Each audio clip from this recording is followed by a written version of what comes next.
Hello everyone, it's the hardcore legend Mick Foley wishing a nice day to everyone there, right there at True Heel Heat. Yeah!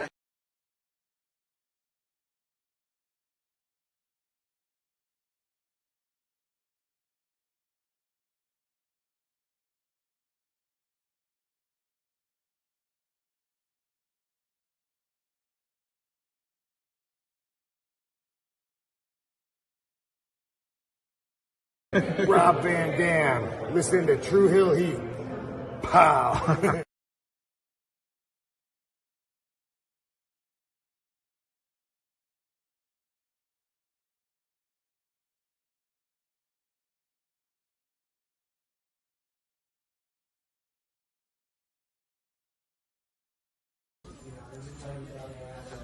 This is the knockout artist, Chris Hero, and if you're looking for some true heel heat, you better listen to the boys.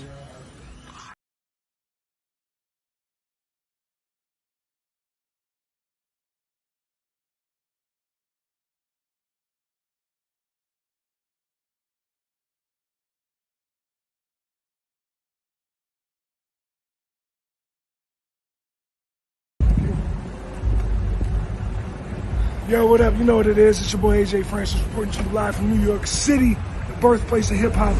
And I'm telling you that I'm only tuned in with True Heel Heat Wrestling. Holla at me.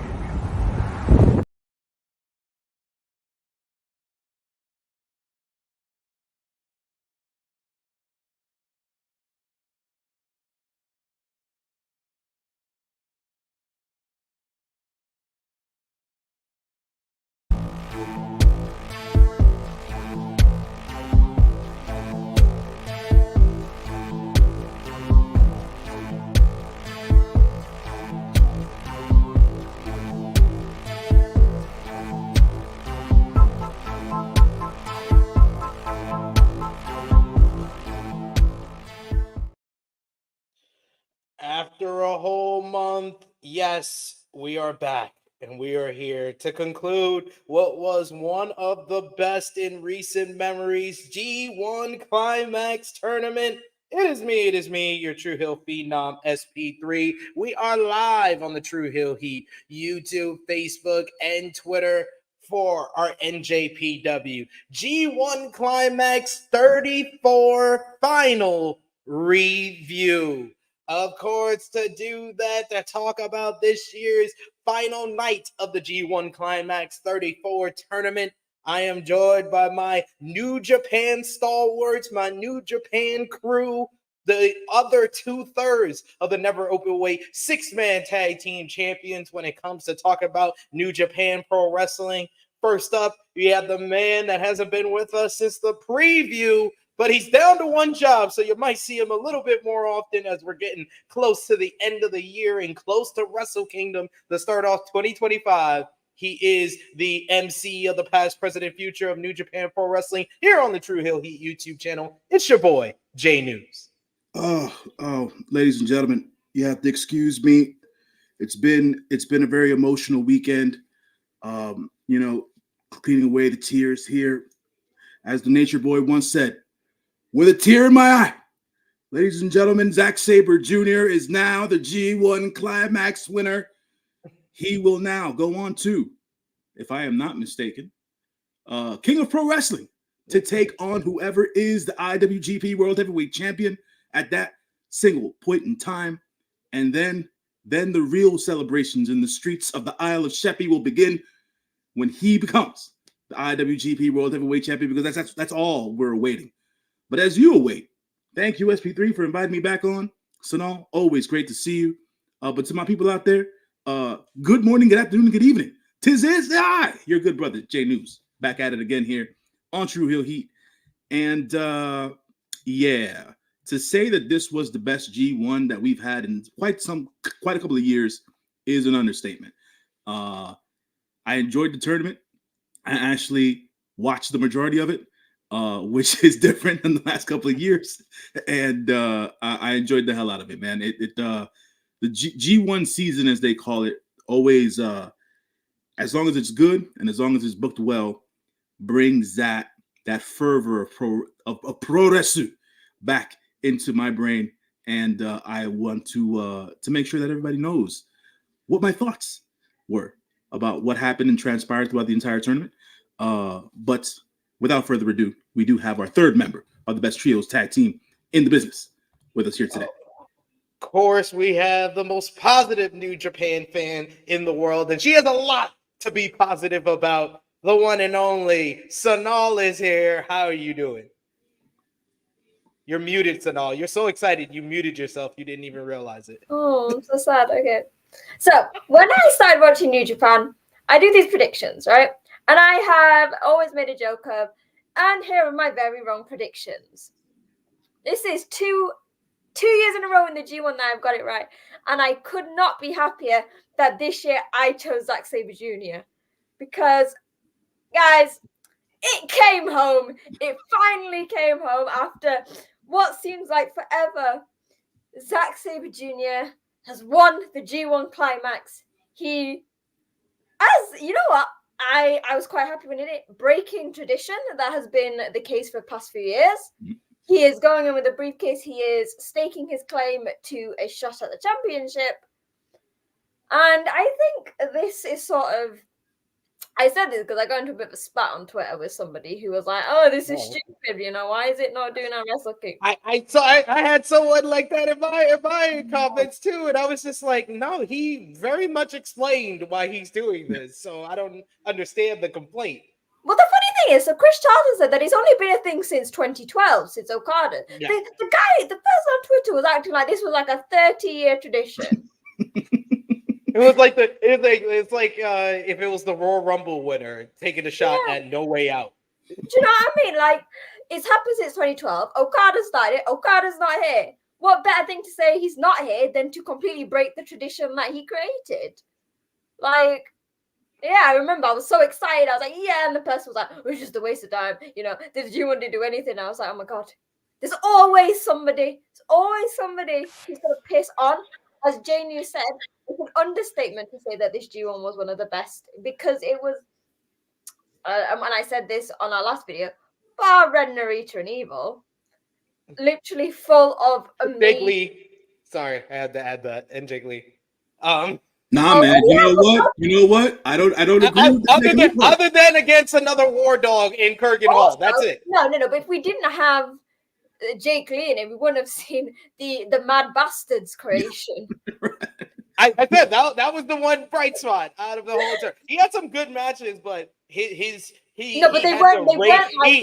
started off he started on a 1-star run in the But G1. they weren't House of Torture, who are like a no-star ratings. Yeah, but House of Torture, it's literally at this point they are purposely making their matches bad, and we know what to expect. Why they're making the matches bad.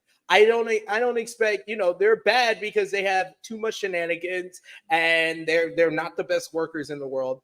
Jake Lee came in with quite the resume and just bored me to death for like half of the tournament. What's quite funny is Ren Narita, there was glimpses, there was like a nice large, he had some matches where there was about 5-10 minutes where there was no interference. And then Kanemaru came in.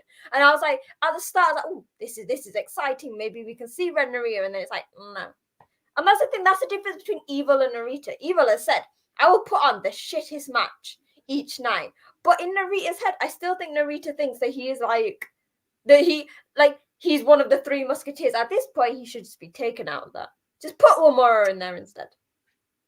Definitely. Uemura in this tournament earned his spot as the newest member of the 3 Musketeers. Move over, Ren Narita. But we got a lot to discuss because we're going to be reviewing the final night of the G1 Climax 34 tournament. We're also going to be getting Jay News's top 5 matches. Me and Sonal gave ours on our preview of the Final Four, but we'll give you a refresher on that, as well as Jay News's MVP for the A block and B block before we get into the final night of the tournament. And of course, we appreciate y'all for joining us live. We appreciate y'all if you're watching us on demand. Remember to show your appreciation back. The simplest way possible is by dropping the thumbs up on this video. If you're watching us on Facebook, you could drop a thumbs up, a heart emoji, a laughing emoji, an angry emoji. However, the G1 Climax 34 tournament made you feel. You can let us know with those emotes. Watching us on Twitter, drop the heart, retweet the video. That helps out the algorithm over there. Help the YouTube algorithm by sharing this video with all your wrestling fans, friends, and family. Hit the subscribe button if you haven't already. We are hovering around 17,000 subscribers here on the True Heel Heat YouTube channel. So anyone new, we appreciate y'all for joining us as well. And of course, sound off in the live chat. We love to interact with all of you and hear your thoughts on the G1 Climax 34 final, as well as the tournament overall, the semifinals, and everything in between. We want to hear your thoughts, but the best way to have your thought highlighted on screen and be a part of the conversation here is hit the $ and send a super chat donation. We already got in the chat with us today, I Make Beats. Thank you so much, I Make Beats, with a super chat donation, who says, ZSJ brings it home. Great tournament. Rewatching some of the matches again. A big thank you to SP and Sonal for the pre-show and reviews. Appreciate you, good sir. Gotta show some appreciate, some love to Jay News here. He wasn't here for the preview of the Final Four, but he was here for the preview of the tournament. He is here for the review of the tournament, and I agree, I Make Beats. The semifinals were great. I thought both semifinal matches with Tsuji and Finley, as well as Shingo and ZSJ. Shingo and ZSJ in particular was one of the best matches of the tournament overall, and Shingo putting in a great effort, and that Sumo Hall crowd added so much to the semifinals and finals, and we got our money's worth. Ryogoku Sumo Hall is right behind like your Kurgan Halls, your Tokyo Domes as like the most famous and best places for New Japan Pro Wrestling to me. I mean, it's like we gave our top fives, and obviously Jay News is going to give his. But it's like the day after we did that on the Friday. The day after the semi-final, it's like, oh, if you're gonna do it now, you might need to change your list. And I'm like, I can't change my list, but those two matches were so what did we remember? These guys have gone through a grueling tournament. Yeah. And for them to pull out what they did on the semi-final, and you know what, hell, the final was amazing. Like, I was obviously anticipating, because you said you wanted LIJ versus LIJ, SB3. But I said I wanted... Only because I stand on business. On business. I wanted to be a contrarian and not pick Zack Sabre Jr. like everybody did on our preview. Yeah, you picked Shota to start with, and that went really well. I wanted to be different. Hey, Shota Umino stopped us from having House of Torture in the playoffs. So no, you know who stopped? We should all be thanking Shooter for that. You should be thanking Okan for that, because he broke the winning streak. Hey, he started the trend, but Shooter finished the job. He's the closer. He's the Mariano Rivera of getting rid of the House of Torture. No. Give Okan his props. Okan deserves a No, you just want me to give credit to your MVP for the A block, and I'm not going to do it. I'm not going to do it. We do have in the chat, speaking of House of Torture, Genesis with a super chat donation. Thank you so much, Genesis J, who's been joining us for a lot of these New Japan coverage we've been doing. They say, thank God ELP didn't join the House of Trash. I was worried for a minute, Sonal, and I saw your tweet on the Twitter machine. My heart was gone, because we said it on our preview that was kind of one of the stories outside of like the tournament that we were keeping our eye on with ELP, and we talked about on the preview his fantastic character work throughout the G1 Climax 34 tournament, and it really looked like it was all going to culminate in the finals with him turning on Jado, but we didn't get that. He hugged it out with Jado, but then he got beat down by the House of Torture. And I said on Twitter, I will say it here. If I had to kind of not get my ELP heel turn that I really wanted, honestly, after all the great character work, I think he needed the big conclusion of the arc with him turning heel. But if him turning heel meant him joining the House of Torture, I'm happy that he chose love over hate. What about you, Jay News? What did you think about ELP's character work and the culmination that we saw? You know, I think that for what I experienced with everything, especially when it comes to the House of Torture, it was interesting to see ELP do the character work, as you were saying, right? Because we know ELP as being one of the better in-ring performers in all of pro wrestling. And for him to do the kind of work that he was doing, and it ended up where it ended up. When he took that House of Torture t-shirt last night or yesterday when I watched the event, and I said to myself, nah, we can't be doing this. We can't be doing this. I was like, they're just they tugged at the heartstrings a bit, because I said to myself, there's two things that I've been wanting for a while now, right? The disbandment of the House of Torture, and at the same time, some sort of restructure at the Hantai, right? Because there's no structure to it necessarily. So without that being said, I liked what they did with the LP. One of somebody mentioned it in the chat. What are they going to do with ELP going forward? That's a good question. I don't necessarily know. We shall see how it all shakes out. But I love the character work. ELP's in one of my top 5 matches of the tournament. Just so you guys are aware of that as well. And yeah, we'll see what happens, man. I'm actually in a good place, thinking that if I'm not sure as to what's going to happen going next into specific storylines, I'm okay with that, because I don't need to necessarily know. Sometimes the most obvious thing is in your face, hence the ZSJ win. But at the end of the day, sometimes the most obvious thing is not in your face. Sometimes you need to let things happen in order for some traction to be gained. So yeah, that's my thought on what was going on with ELP. I thought it was good character work. I thought the t-shirt thing took it too far. That was like oh man, we'll get into that when we talk about the match. House of Torture, that t-shirt is like a representative Bullet Club thing at this point. Like it just needs to be there. It's like the Joker's laughing gas. Like it just distracts people, and they just become different people because of it. But we also got a super chat donation. Thank you so much, Vala B, for the super chat donation. He says Zack had to win both matches via submission. It had to be this way. Our Tekker doing the Tekkers to get the win. It makes the most sense. He couldn't win these matches with the Zack driver. He had to win it with some over the top submissions, and especially with the final. We'll get into that. That Clarky Cat variation was ridiculous. Controversial. I think he needs to get rid of the Zack driver.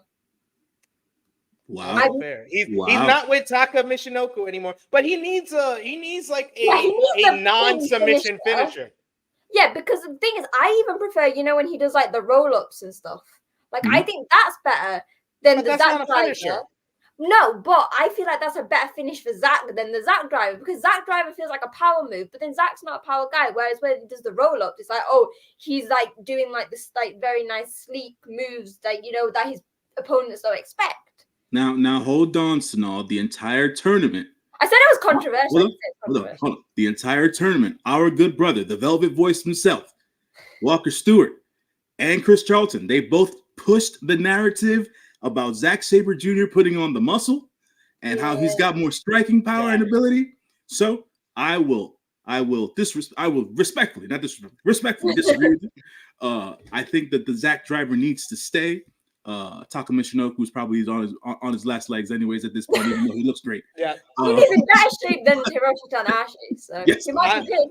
But and I'm sorry, Valabi, I might hate this more than Sonal's suggestion. He says Zack should just make his PK be his non-submission finisher. I hate that when Shibata used to win with the PK. He should just win with the rear naked choke instead of letting go of the rear naked choke to hit a PK. The PK is not a finishing move. It's just but also I think the PK is used by so many people. Yeah, it's just not interesting. Like I get it. I have my grievance about the Zack driver, but it's the Zack driver that was passed on from Taka Michinoku. So there's a story behind it, which is why it's like I don't hate it. But if you give him like something like the PK or something very basic, like that's not Zack. Have you seen the name of his finisher move? You think they're gonna go and the results PK? No. So we need over the top sentences as his finisher. The other thing is also we might get a transition into ZSJ using a different finisher, maybe a power finisher, in homage to Ogawa-san. So I think that might be going into him, like in the press conference. So, he talked a lot about him. I for all my years of watching Japanese wrestling, Noah was one of the Noah as a wrestling promotion was one of the few companies I didn't pay too much attention to. So I don't necessarily have too much of a background with Ogawa. So I got to go back and watch matches to see as to what his moveset was like, what he was like as the his energy coming into the ring, how he wrestled and things of that nature, or whatever. I know he was a very lauded junior heavyweight at a point in time. So, you know, I think we might see some of that into the future with ZSJ going forward. If the Zack driver isn't something that you necessarily want to see anymore there, and also, you know. All right. So we, like I said, on our Final Four preview that we did on Friday with me and Sonal, we gave a kind of a thorough breakdown of what we thought of the tournament as far as the block competition goes. So we gave our top 5 of the block competition, as well as our MVPs of the A block and B block. We want to give Jay News that opportunity to give his. For a reminder, my top 5 matches of the block competition of the G1 Climax 34. At number 5, I had Konosuke Takeshita versus Yuya Uemura. Number 4, I had Konosuke Takeshita versus Hiroki Goto. Number 3, I had Gabe Kidd versus Shingo Takagi. Number 2, I had Zack Sabre Jr. versus Gabe Kidd. And number 1, my only 5-star matchup before the playoffs, duly noted, remember that. My only 5-star matchup of the block competition was Konosuke Takeshita versus El Phantasmo from Kurgan Hall. Praise that enough on the preview. Won't do any more here. So now, remind everybody of your top 5 of the block competition. Yeah, we were saying this before the stream started, that like if you had to include the last 3 matches, like that, like my top 5 would completely change out the waters. But yeah, for like the A block and B block and playoffs, so at number 5 I had Shingo Takagi versus the fucking madman Gabe Kidd.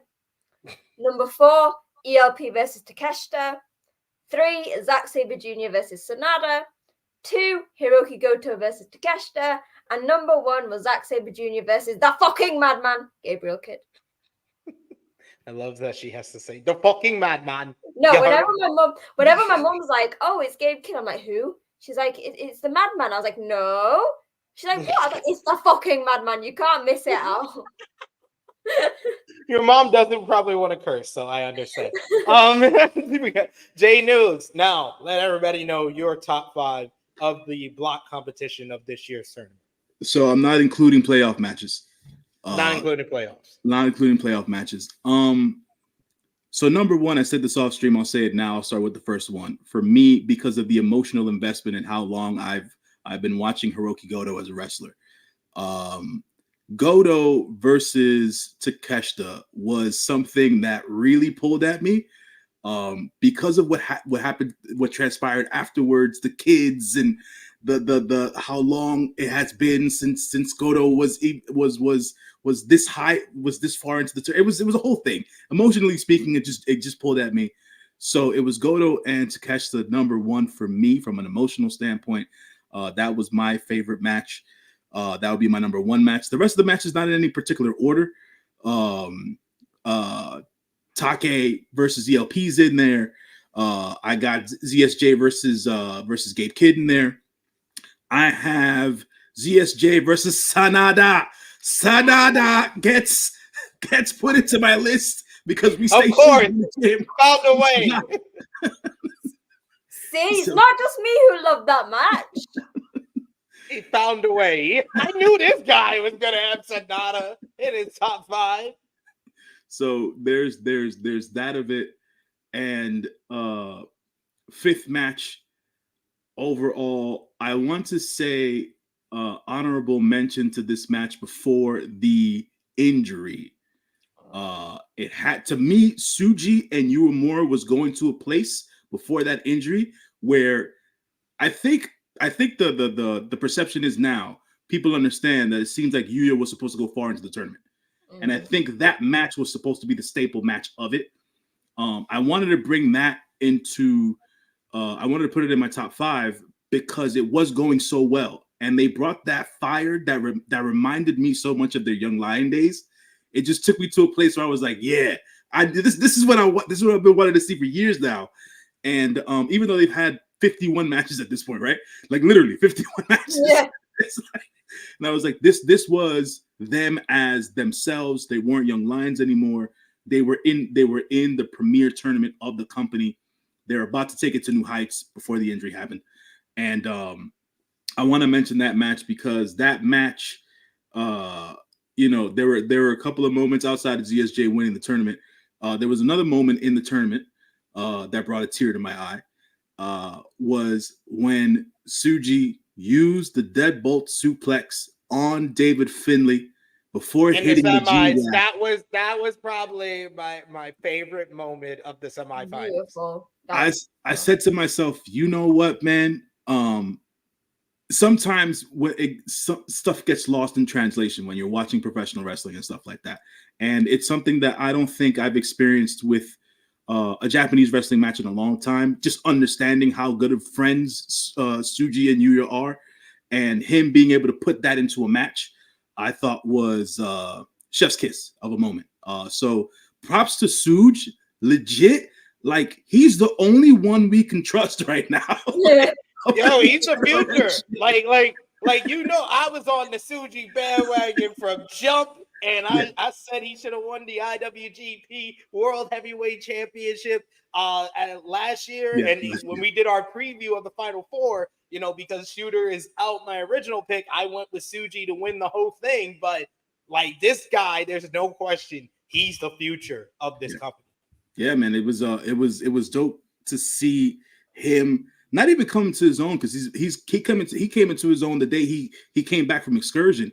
It's just even on excursion, he was already way above anyone else. And it's just him being able to cement himself as a top guy in the company, being of that school of workers, of guys, of wrestlers who came from that particular class out of the dojo system. And I said this plenty of times before on different streams with us. That particular class of the dojos, be it Noge or LA, has a very special place in my heart at the end of the day. So I want those guys to succeed and do big things. And every single one of them, outside of freaking Ren Narita, I was going to say the one exception. One exception to the rule, yeah, is doing terrific things. So I wanted to say that those are my top 5 matches. So we'll head into the whole MVP LVP conversation and do all this stuff. To give my refresher of my MVPs, so for the A block, my MVP was the fucking madman himself, Gabe Kidd, who totally character work, in-ring work. He had 2 of my top 5 matches. Gabe Kidd was my A block MVP, and B block MVP was a guy you heard a lot in my top 5, Konosuke fucking Takeshita. Once again, Tony Khan, if you don't do right by this man after his performance the last month, then there's booking malpractice of the highest order, and Tony Khan will have to pay for his fucking crimes. So now, remind everybody your A and B block MVPs. A block is the man who is challenging Tetsuya Naito for the IWGP Championship, the Great Okan. He went in there and everyone said he is a waste. How is he in there? And he proved them all wrong. Not only did he kickstart the losing streak of evil, but he did not have a single bad match. He showcased his wrestling style. He showcased his heart. And it was amazing. And for Block B, it is a man that me and J News have mentioned, have a special place in our heart. And that is Mr. Hiroki Goto. Again, went in as the oldest competitor. Most people didn't have, even as like the biggest Goto fan, I didn't have the highest hopes. But he not only made the people he was wrestling look good, but also showcased his own wrestling skills and his passion. And I also like that he spent a lot of the tournament trying to recruit Takeshita into Chaos. Good luck with that, Hiroki Goto. I wanna say something that I think I said it on. I commented this on Kieran's page on Twitter and stuff like that when Goto was trying to get Takeshita to join Chaos and things of that nature. That within itself, I thought was validation and a compliment at the same time for Takeshita. Hiroki Goto, in his own right, is an innovator of wrestling offense that we don't appreciate, and I want to put that out there. I want to give him his flowers now. People are using his moves, and they just don't even know, at this point. So, shouts to Hiroki Goto.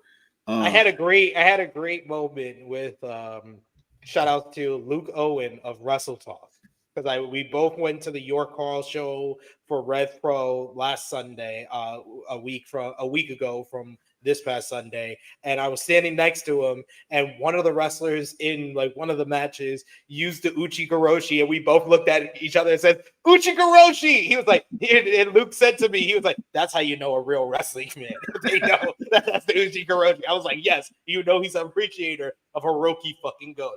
Absolutely, man. He's going to be one to be studied in the future once he hangs it up, man. That's legit. So props to Goto-san on doing what he did this tournament and bringing the emotion in the tournament. So props to Goto-san there. If I'm talking MVPs, man, Block B, this is not me shitting on Goto at all or whatever the case is, just my appreciation for the young man, because without question, I think everyone on social media, everyone who was during the tournament, commentators and everybody alike, Konosuke Takeshita's that dude, man. He is that dude. Like, I said it on our preview. He proved himself as a top 5 professional wrestler in the world today. Also, like, people need to go back and, if you can, watch his DDT stuff, because like that's how I found him, and I don't watch it now, and I think maybe I dropped off similarly to when he went to AEW. But his stuff there, he was like a pure baby face. But there's a reason why when I was watching it and I was like, he is the DDT Okada. He was always at the top. He always had the belts. He had the best storylines. So go back and watch some of those, because it also shows how much personality he's got, that he could do the amazing 5-star matches, but he did the typical DDT matches. You know what I mean? Yeah. He did that stuff too. Yeah, man. Takeshita takes it for me on Block B. Block A, Block A was interesting to me. Sonal brought up the Great Okan. SP3 brought up, who'd you bring up? SP3? Gabe Kidd. No, you brought up the fucking madman. The fucking madman, Gabe Kidd. And it's interesting because I said to myself, Gabe Kidd's like, most people would think is my obvious choice, because I've just been a fan of the man since he was 16 years old. So at this point, it is what it is. But to Sonal's point, like, you gotta appreciate Okan, right? In a time where the United Empire has no leader and it's just a group by committee and they doing a damn thing over at the United Empire, I, for myself, all praise to Goto wanting to recruit Takeshita over to Chaos. I myself wouldn't mind Takeshita over at United Empire. That's just me. I mean, he's been getting close with them, and I thought that was a sublime choice by New Japan Pro Wrestling, because it makes all the sense in the world that Takeshita, when he's in AEW, he was in a stable with Will Ospreay and Kyle Fletcher. So when he goes to New Japan, he's with Will Ospreay and Kyle Fletcher's stable of United Empire. That was it was genius, and I didn't even think of that for the preview tags. But New Japan made that decision. But did you see the gifts that Akira gave him? He gave him some strawberries, like he's whipped. They're friends. They have a good tight knit circle there. But I want to say this: the reason as to why I want to say Great Okan is the MVP of Block A is that the Great Okan never fails on the internet.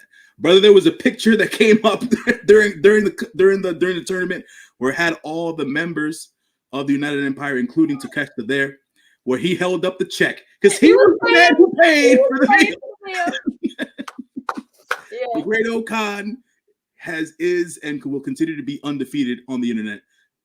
Always having a good time, always making sure that the boys are taken care of in all ways possible. If you understand what I'm saying, you understand what I'm saying. So it is what it is there. The Great Okan, brother, I used to hate you.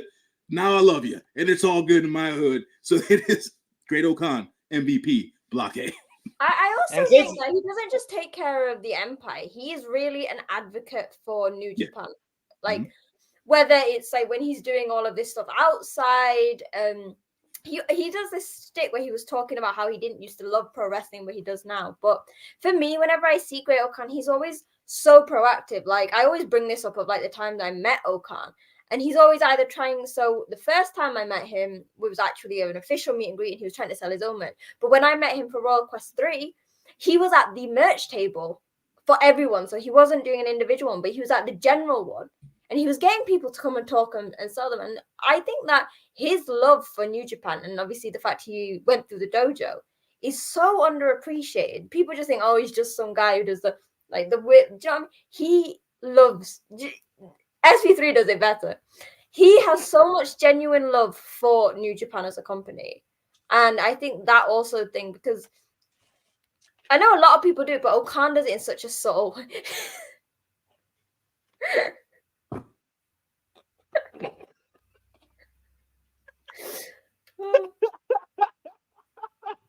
Had to do my Great Okan impression, man. Listen, man. Listen. I'll say this. I'm gonna say this about Okan, and I want people to pay close attention. The next time you watch a Great Okan match, right? As long as Great Okan is wearing a pair of those trousers that go up to his knees, that go below his knees, though, that's gonna be a banger match. Anytime he's wearing trunks or the long or the long pants, when he's got his shorts on, you know he's gonna pull out a bang bang. The shorts with all of the sponsors on the back. But since no one mentioned him, I gotta mention my honorable mention for A Block MVP is Shingo Takagi.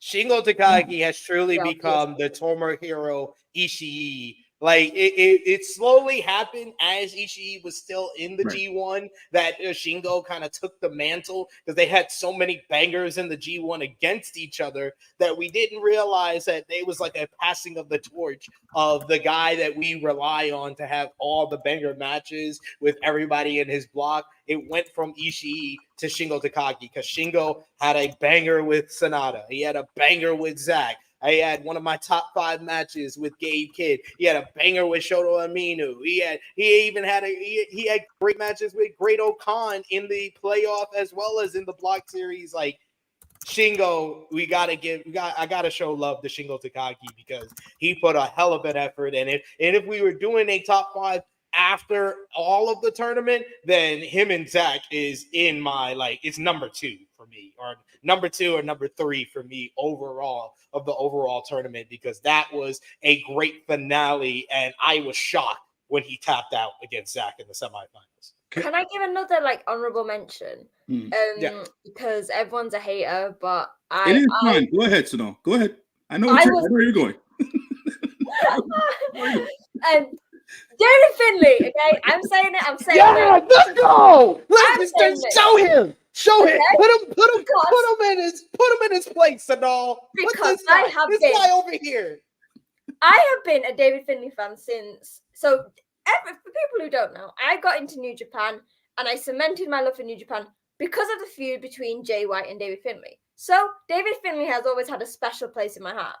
However, I was critical when he first became Bullet Club leader because I wasn't seeing who David Finlay was. I was seeing an amalgamation of every Bullet Club leader that we've had.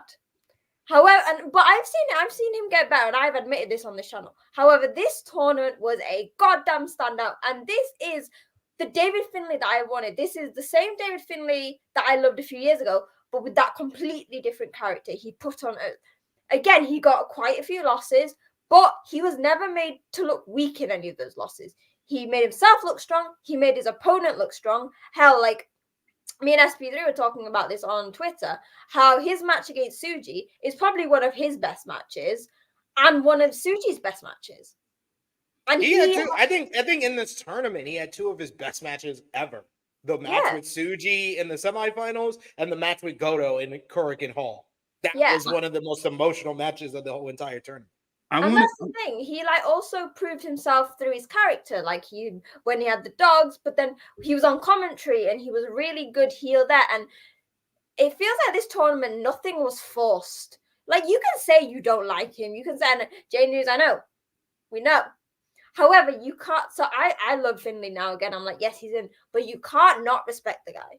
because No. he's really working hard. He is. Let me say this to be transparent, right? I've never knocked the performer and professional wrestler that is David Finlay between the ropes. It's the character work that never did it for me, right? And this might be a hot take or a little controversial for some people to understand or get. The last few matches David Finlay had in the tournament, great, be it them that they were.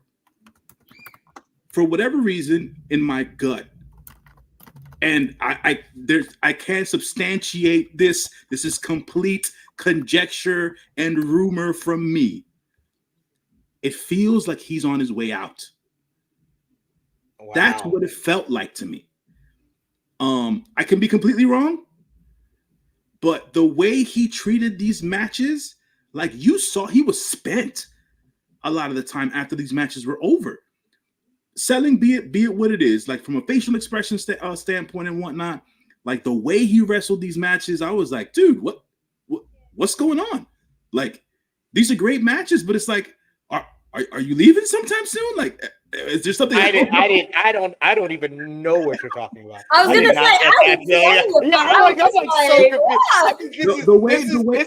this is you projecting. This is you projecting. Listen, like I said, it's complete conjecture. I might be projecting. You might be absolutely right. But at the end of the day, that's how I felt. That's how I took the matches. The last couple of matches, I was like, what the fuck's going on here? Watching something else, SP3, because I didn't know. Yeah, I'm like so confused by this take. But it could, like to Sonal's point, it could just be the character work at this point, right? But to me, it just felt that way. And mind you, what's his next match at Destruction? Who's he facing? Yoshihashi. Now, this whole thing where they haven't had Yoshihashi and Hiroki go together as a tag team, right?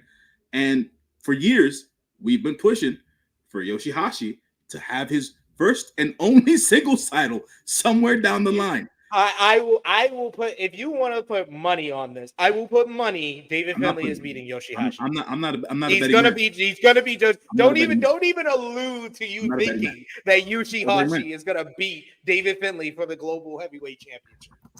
And as you know, and this is not something outside of the realm of possibility, anything can and will happen under the guise of Gato and Dick Togo. That's all I have to say. Like, yet again, it's my point of view. I thought he was starting this whole diatribe to give David Finlay credit. No, he's trying to push him out the door. I'm not trying to push him out the door. I'm just telling you. I hear you say anything positive about David Finlay. It just felt that way. That's the way it felt to me. Like, I was like, yo, these are great matches. But it was like after the matches were over and everything else in between, just from an emotional standpoint, I was like, yo, this doesn't feel like a guy who's staying anytime soon. Like, it doesn't. But I feel like it's just like I think that he has seen the criticism of his character, and he has taken that because everything felt so raw. Like, they're gonna keep bringing it. It felt like the old David Finlay, just obviously rather than a babyface, it was a heel. Right. I'm gonna be honest, and I said this on the other one when someone said if Zack doesn't win, he should go somewhere else. Finlay goes somewhere else. He's not. I mean, maybe WWE he can ride on the Finlay name, but there is no way he's gonna get a better shot in another company. He is thriving here. He has the second best title. He's the leader for now of like one of the top factions in the War Dogs. If he left, he's an idiot. That's all I'm gonna say. Exactly. But as most people know, money talks. At the end of the day, right? Money talks. And I don't know how long his contract is for. If I'm wrong, I'm wrong. Dave, SRS, let me know I'm wrong at the end of the day. It just, like I said, it's a feeling thing. I have nothing to substantiate these claims. It's just a feeling thing. It just felt a feeling that you don't like this man and you're trying to push him out of the promotion. You're trying to push destiny. You're trying to be like into the universe. Let's manifest David Finlay leaving, and I'm like, no. Look, if he stays, If he stays, he stays. If David Finlay stays in New Japan and he becomes the character that people feel like he's gonna be, cool. And he is cool. He is literally. But at the end of the day, something in me, my gut feeling tells me he's on his way out the door. That's all I'm saying. No, you are trying to transpire into the universe to get rid of David Finlay, and nobody wants that. He's trying to manifest. David, Not manifesting anything. instead of simply saying, "Oh man, this guy put on some of the best He performances." did. He put off some of his best You matches ever. literally, I'm saying- any type of inkling of a compliment in that whole diatribe came with, but it felt like he's leaving. That's what it felt like. Oh, That's what it felt like. It's It's a feeling, bro. Walla B's with me. It's just a feeling, man. It's just a feeling. Walla B's with me. It's just a feeling, bro. I could be completely wrong. It's complete and utter speculation. I'm not saying I'm right. I'm not saying I got this news from his little brother. I didn't say that. You know what I'm saying? I'm just saying it felt that way. I could be wrong. Feelings sometimes drag you to a place that are unconventional and nonsensical. That's all I'm saying. It's nonsensical because God knows where Finley's gonna. Like, if Finley's gonna go, he's not gonna get the Osprey treatment. He's not gonna get the J treatment. No, I don't think. If David Finlay leaves New Japan Pro Wrestling, he's not going to AEW. He's not No, they're not going gonna to take it. They won't take it. He's definitely going to WWE. Yeah. If he does. But then they'll spend the entire thing. So you know, like how Finley uses his dad, and he does. We speak about nepotism, but it's not as huge. Like he has the shillelagh as well. But he goes to WWE, and that's all he's gonna be. He ain't David Finlay no more. He's gonna be like Fit Finlay Jr. or something. I mean, his younger brother, he started wrestling on that offshoot show that they have with the rookie wrestlers and shit like that, or whatever, over at WWE. Level up. Yeah, level up, or whatever. I saw. I never watched that. So yeah, I saw him on there. Okay, I saw him on there last week. So I don't know. It just, like I said, it's a feeling. I'm not saying it's gonna happen or anything like that. It's just a feeling. And if it does happen, now we're blaming J News. Absolutely, we're blaming him for manifesting this. It's hot in my freaking room right now. I can take the heat. I'm sweating right now. This shit is crazy, but it's real. That's the feeling I had at the end of the day. We do have a super chat donation here from the good brother I Make Beats. Thank you so much, I Make Beats. He says, a donation for the great Okan impersonation. Tried my best. I found something. You know what? You've not done in a while, SPC. Your Gato impression. Because Bully Club needs a rebel. WWE don't need a rebel, so he's staying in New Japan. You do understand. And if you want another donation for that, we'll take it. We can get SB3 to do the entire show in that accent. You do understand that if what I just speculated comes to be, we all then have to realize that Gato is the problem. Yeah, first Jay, who was with Gato, then Okada, who was with Gato, now Finlay, who's with Gato. Just don't pair anyone with Gato anymore. Wait, no, it's like when AEW sends someone to Arena Mexico, they're usually going to leave the company. Let's pair Evil with Gato. There you go. I'm with that. We do have another super chat donation here from Genesis J. Thank you so much. They say ELP, Gabe, Drilla would be better leaders than Nepo. There you go. So he's right there with you on hating on Finlay. I mean, I think that ELP, I don't feel it yet. Gabe is too unhinged to be a leader of a faction. Doesn't work. And Driller, again, is like his personality doesn't suit it. Finlay is like that nice middle ground of a leader. Like he is still a war dog. He's still like a mad dog, but he has that experience. Do you know what I mean? In New Japan, generally, that nepotism, he can work as a leader. Gabe as a leader, I don't want to think about it.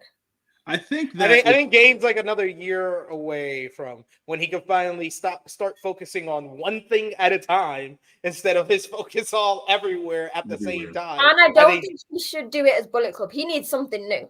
Gabe deserves his own faction. I compared Gabe to Stone Cold Steve Austin. He doesn't need a faction. Yeah. He needs to be the first top star who's not in a faction. That's break out a New Japan tradition. Just do it by himself. Yeah, man. Like, I've said this in other streams we've had.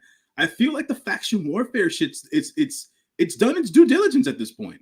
Like, we need something new from a structural standpoint. I quite like the factions in some way. I mean, like, I think we've said that the factions get overrun when they have the tag matches after tag matches after tag matches. But I quite like the factions in themselves. Like we were speaking about the Empire, I quite like seeing them. Just Five Guys when they all like appear on Taichi's live stream. I think it works. I think maybe you're right in the sense that it maybe doesn't need to play as much in the matches wise, but story wise, I still quite like them. We got Genesis J who says SB3 with that wild accusations. Let Jay spit. He was rooting you on the whole time during your diatribe. Malabi said he had a feeling. That's it. And he also says, you want my take on this? This was David Finlay phoning it in. He's just that good that he reverted to the old David Finlay. That's just solid, does solid wrestling. I wouldn't say that. I think he showed his character work throughout the tournament with how he would use sometimes the interference of Gato, but only when he needed it. But most of the time he was beating people on his own with the overkill. And I will say the overkill got over to me as a finisher throughout this tournament, especially when he went on that run of 5 straight wins. Was it Trash Panda? Trash Panda, yeah. It used to be Trash Panda, and then he named it the Into Oblivion. Yeah, which I never liked as a name. And mind you, I think who was it that kicked out of the Into Oblivion? Was it Tsuji? Yeah. They both kicked because I think Finlay kicked out of Gene Blast as well. Mm-hmm. Yes, yeah. Louisville saying Fitter Finlay. That's going to be his name if he goes to WWE. There you go. That makes sense. Fittest Finlay. We also got Nikki Boy. He says, "Bruh, Gato has been the problem," and we got. Vala B says, but Finlay versus ELP is definitely a Tokyo Dome match. If you're gonna have ELP be the one that dethrones him for the Global Heavyweight Championship, I agree. Then yeah, you put that on the Tokyo. You put that at Wrestle Kingdom. I like that idea. I like that idea, to be honest. And if he dethrones them, do they do the classic Bullet Club thing? What? The Bullet Club turns on him after that. After he loses the goal. I feel like we need one of those. We do need one of those. I can see that. I can see Gabe doing a hostile takeover at the end of the day, despite everything I just said. We also got Vala B says wrestling has always been a family business. Absolutely. Well, a wise man once said wrestling has more than one royal family. Absolutely. I think we learned that with newer, younger roads being introduced into the world this past week during a dark match on AEW. Yep. Shouts to the kids, man. Shouts to the kids. Yeah. There they go. But yes, keep coming with those comments. Keep coming with those super chat donations. Thank you so much, guys. You've been showing your support. Before we even got into this final night of the G1 Climax 34 tournament, for Jay News' sake, we will go very quickly through the undercard matches before we get into like the more kind of story-driven and setup matches that we saw later down the card, as well as the finals of the G1 Climax 34 tournament. The show kicked off yesterday morning in Ryogoku Sumo Hall with a 6-man tag team matchup with some faces that we haven't seen for a while here in New Japan Pro Wrestling, as you had Ryosuke Taguchi teaming up with Satoshi Kojima, the MLW heavyweight champion, and Hiroshi Tenzan versus Shomo Kaito, Tiger Mask, and Yuji Nagata. This 6-man tag team action featuring the New Japan dads here. You had Kaito continuing his fiery streak that he's been showing as of late, taking it to Tenzan early on at the opening bell. Arm drags from Tiger Mask and Taguchi. You had one point Nagata locking on the Nagata lock, looking like he was going for a submission. He came down in the ring with Taguchi with Kaito. Kaito showing his fire. He was able to get to the ropes out of the Boston Crab, but after Tenzan and Nagata were spilled to the floor, Taguchi locked on the ankle lock on Kaito, who had no choice but to tap out here. This match going just a shade over 8 minutes. This was a fun opener. I like Kaito. I like his fire. He has that young lion fire that we're used to here, and it was nice to to see Kojima back. I like Kojima going at it with Nagata throughout this matchup, and I wouldn't mind a Nagata and Koji matchup for the MLW heavyweight champion. But it was just nice to see the New Japan dads back in this one. I gave it 3 stars. Sonal, what did you think about this opening contest here? You know, when their funky weapon is there, it's always a good day for me. And a bit of salty tiger mask on the sides. It's nice to see them because obviously, funny thing is, I could technically still see Kojima in a G1. I know obviously this year they really cut back and there was no way he was going to make it. But like, I was like quite disappointed that like the last few years he's not been in it because he can still go like mental.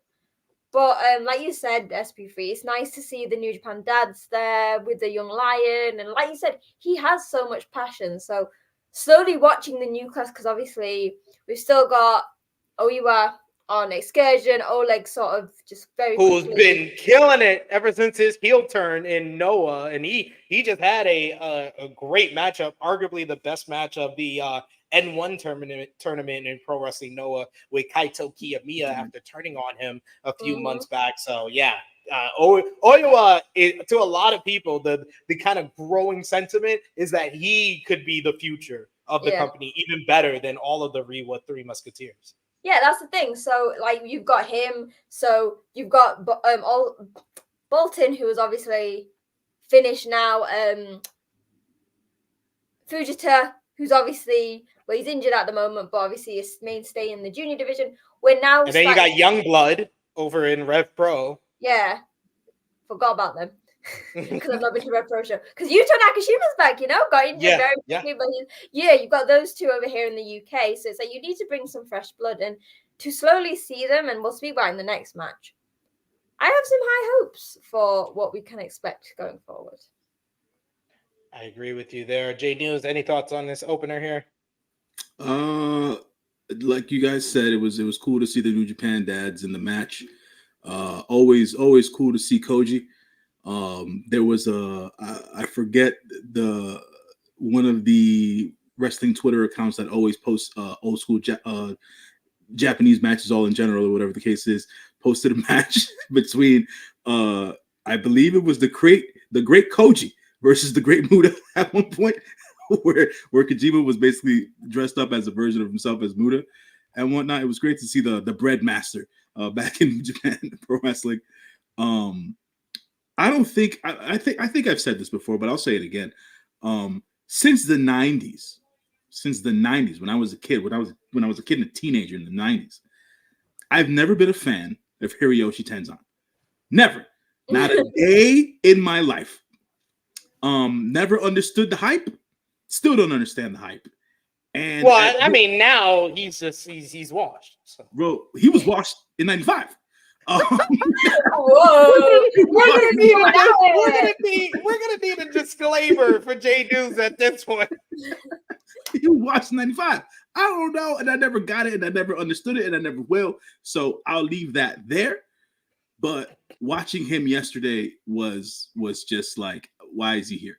But whoa, J News, positivity. That is what that is.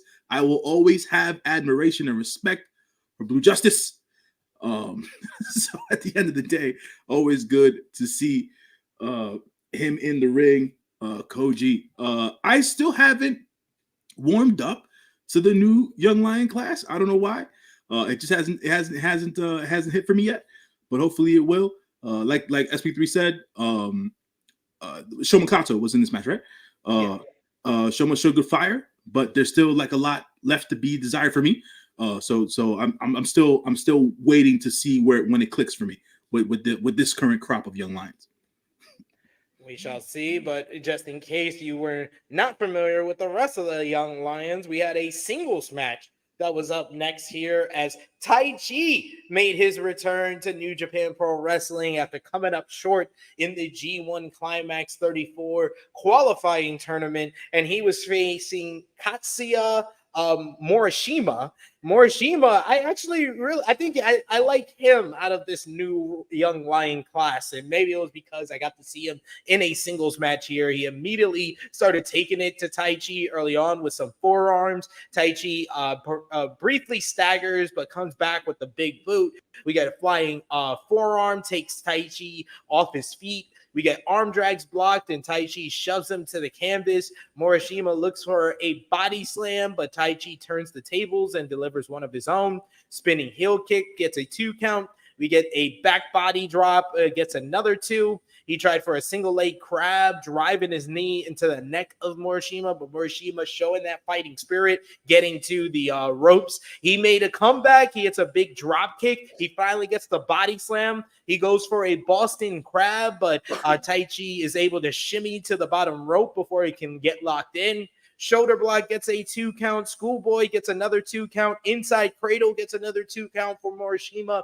Taichi does the axe bomber, but Morishima actually kicks out at 2 before Taichi kicks him in the head, then hits the dangerous backdrop driver for the 1-2-3. This match going about 7.5 minutes. Strong showing for Morishima here, who looked fine. He doesn't quite have that charisma that Kaito and that fire that Kaito had to me, but I like his basics. He's got those down very, very well, and he'll need more, more seasoning, more reps to get there. But Taichi picking up the victory against the Young Lion. I gave this one 2 3/4 stars. J News, what did you think? First time seeing Murashima in a singles match, because I haven't watched most of any of the Young Lion stuff in recent times, and he's fairly new. Like you said, showed really, really good fire, especially with Taichi in there. Taichi with those kicks isn't an easy competitor to take on. I loved Taichi's character work in this particular match. Even after the match, he was saying the fact this kid almost got me. So props to Taichi on that. But yeah, I want to see more of Murashima. From a build standpoint, how big he is, right? I think that might not be best for him body-wise and whatnot. So I understand everybody wants to be a heavyweight and shit like that, or whatever the case is, but New Japan does need juniors and bad. So we need some young guys in the junior division. But anyways, I thought he showed good fire. Good to see Taichi in a singles match for the first time in a while. The Holy Emperor is always on my good side. Hopefully we get some good and meaningful matches to come in the near future for Taichi in New Japan. What did you think, Sonal, of Taichi versus Morishima here? I'm always happy when the Holy Emperor gets a shot, gets his own little match. Like Jane was saying, I always say this, that the junior division does need more wrestlers, but I can't see him being a junior wrestler. But like I said, does he have bruises? It's like, is he just really? Yeah, it was like he had bruising all on. I think it was like his left arm or right arm. I've noticed this the past few months. All of his matches, he has bruises, and I don't know if that's something just like that we should be worried about, but obviously not doing these matches. From what I've seen, it could be I've seen people with this. It's kind of a strange skin condition, so it could be that or whatever. So yeah, I don't know anything about his personal life, but it could be that though.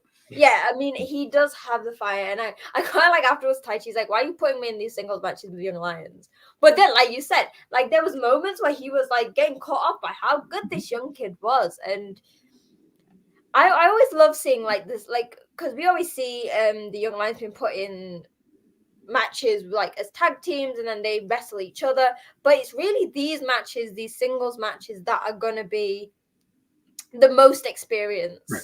For the young guys. And when you're going against people like Taichi, who's literally gone through everything, junior heavyweight, hated heavyweight, loved heavyweight, do you know what I mean? Like, if you want someone who has literally done the full redemption arc and everyone is obsessed with, Taichi is the best person to learn from. That is true. He's been through it all pretty much without kind of getting into that like next level. But I agree, Genesis. I would love ZSJ versus Taichi matchup. Just give us one when he becomes the champion. Didn't we want that in the New Japan Cup, but they robbed us of it? They robbed us in the New Japan Cup, robbed us in the G1. They got to give us eventually. Eventually, please. We need it. We need it.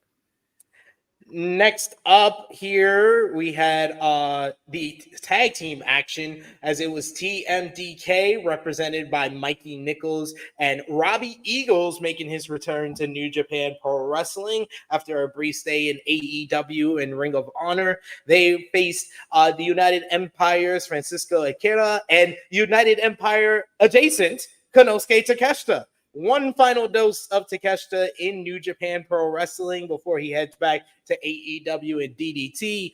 Nichols and Takeshita take each other out. They were trading stiff forearms, with Nichols actually getting the better of that exchange. Akira comes in against Eagles for a speedy exchange between the two. Terraris from Akira and some misdirection as Eagles dives to the outside with a tope con hilo to take out an unsuspecting Takeshita, who was rammed into the barricade. Eagles wears down Akira with some kicks in the corner, double knees to the chest. Nichols takes him out with a sliding lariat, but then Takeshita gets tagged in. Flying forearm knocks Nichols down. He muscles Eagles up and launches him across the ring. Blue Thunder Bomb gets blocked. We get a desperation DDT from Nichols in response. Both juniors came in, and Akira hit a springboard plancha to the outside. Huge spinning kick to the back of the head and a crossbody for a 2 count. Akira looks for the deep fire, but is countered. We get a Death Valley driver, drop kick by TMTK. Looked good with the tandem offense here, and you could tell that they have a little bit more experience as a duo.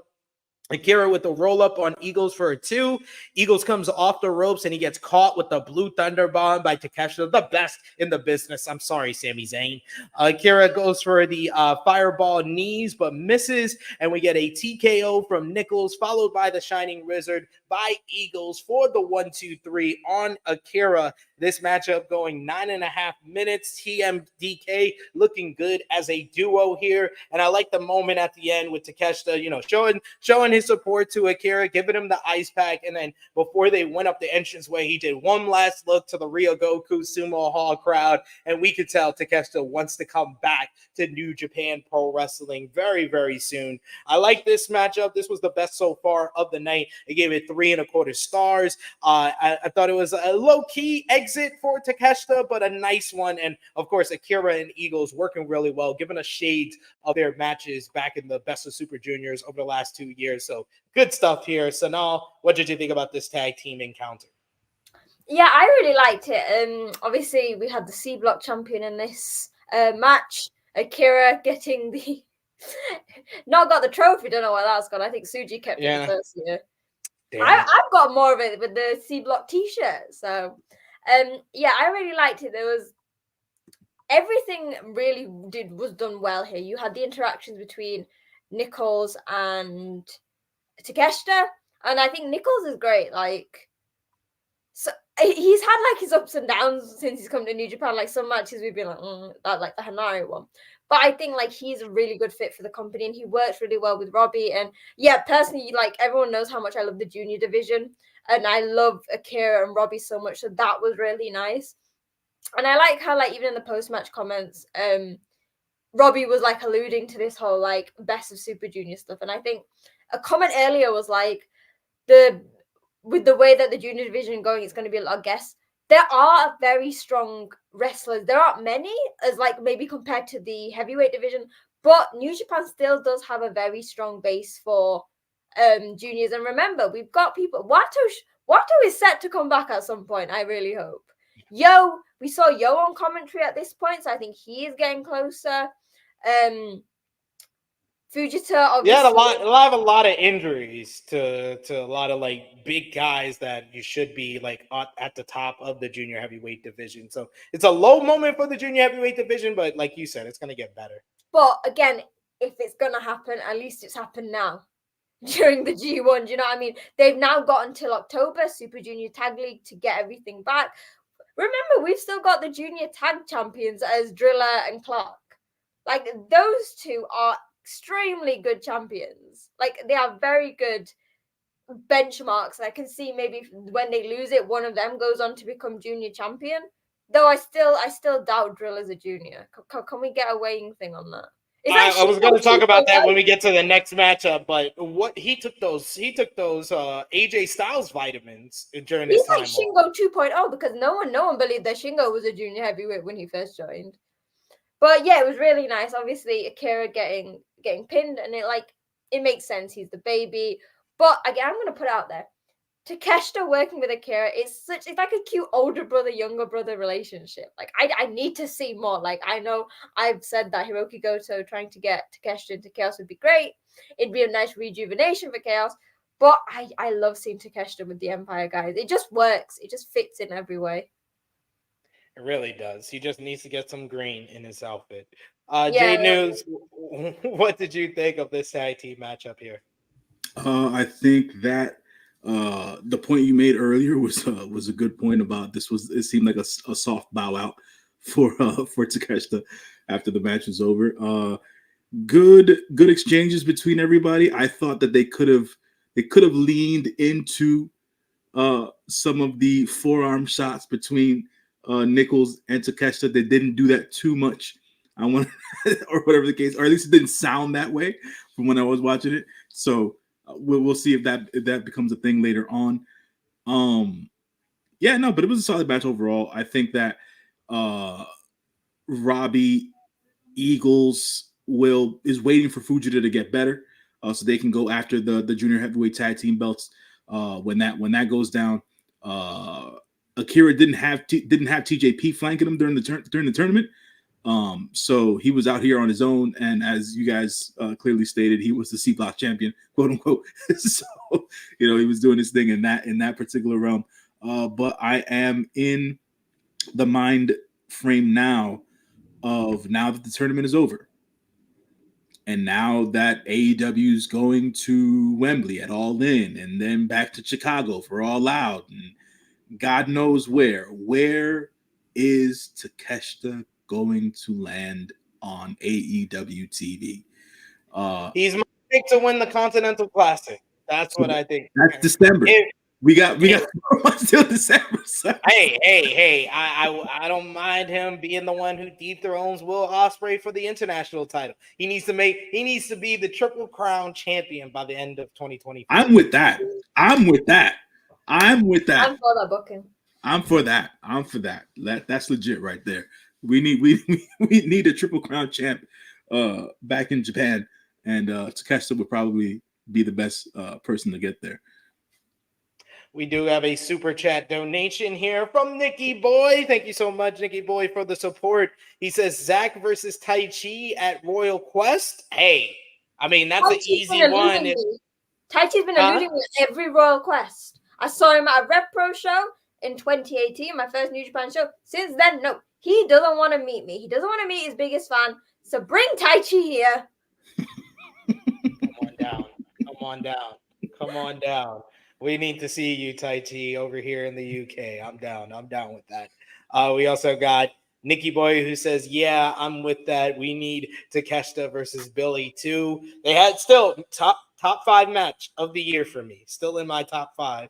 Takeshita and Ospreay. I saw that live at Revolution in North Carolina in March. Still in my top 5 matches of the year. But 4th match on this card, he had just 5 guys represented by the IWGP Junior Heavyweight Champion Doki, teaming up with the former IWGP World Heavyweight Champion Sanada and Taka Michinoku to versus the Bullet Club, the War Dogs of Drilla Maloney and Clark Connors, the IWGP Junior Heavyweight Tag Team Champions, as well as Taiji Ishimori, who has been positioning himself as the number 1 contender for the Junior Heavyweight Championship. Doki and Ishimori started things off early, going for their finishers, but both getting denied. Yeah, Drilla go here, and he competed very well with Sanada, and he looked almost bigger than Sanada. So, yes, I agree with Sonal. How is this guy a junior heavyweight? But I like what commentary said, that he'd rather be the biggest junior than one of the smaller heavyweights. I like his thinking there. We get Tejera's delivered by Sanada before he followed up with the Paradise lock and the kick to the butt.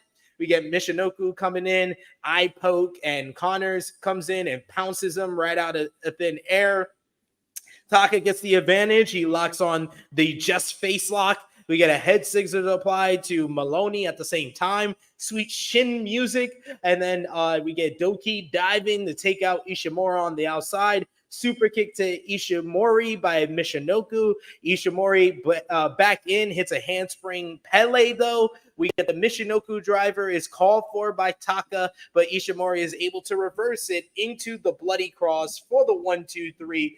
Billet Club picking up the win. And yes, we are going to get Taiji Ishimori challenging for the IWGP Junior Heavyweight Championship against Doki during the Road to Destruction in September. This was a pretty good multi-man matchup. I gave it 3 stars. J News, what did you think about this one? This is one of those classic New Japan tag team matches that was basically setting up a future matches. You know, we're gonna see Ishimori versus Doki down the line at Destruction, as you stated. So at this point, that's really what I wanted to see, if they had any real chemistry, even though the man of the hour, who is Doki, can go with anyone at this point. I just hope, my hope is that Doki has a banger match with Ishimori, retains his championship, and continues to defend it against other people. I don't want to see Taiji Ishimori as the IWGP Junior Heavyweight Champion again. I got no need for it, Gato. I'm talking to you, Gato. That's right, Gato. I'm saying it again. I have no need for it. Look, the man is a living legend, Super Junior. We get it. We just have no need for him to be champion anymore. I want a banger match between Doki and Ishimori. That's all I want. Now, over to Driller. Look, man, I don't know how much food you're consuming daily. I don't necessarily know if you're into any of the extras in fitness. You understand what I'm saying? But you damn well put on at least 20 pounds of muscle in a month and a half. Yeah. I don't know what you're doing. I'm not sure what you're trying to do, but what you did was you outsized yourself of an entire weight class. And now I feel like Maloney is going to do some more backstabbing here. And we might, or he might just drag young Connors with him, because, you know, he had size on him too before they became a tag team.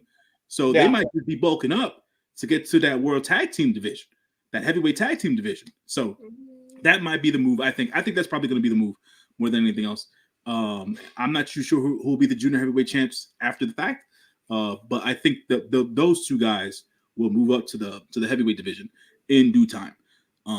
So just because, you know, they've done it from a size standpoint, they've done it before. So it doesn't seem like it's a stretch of too far of a stretch of the imagination to see them in the heavyweight tag team division, and eventually become champions at the end of the day. So there's that part of it. Sonata and Taka Michinoku being members of this match and just not giving us, well, Taka gave us some, but Sonata barely was in this one. Sonata was barely in this. And as someone who has been a fan, a loyal lover and follower of Sonata, I just don't know where he goes from here. I just don't know. Sonal, as you also have been shooting. I kind of get the feeling that Sonata's on his way out. Oh, wow. That's interesting. Yeah, I get the reverse. I think he's going to stay there. And he's just going to linger.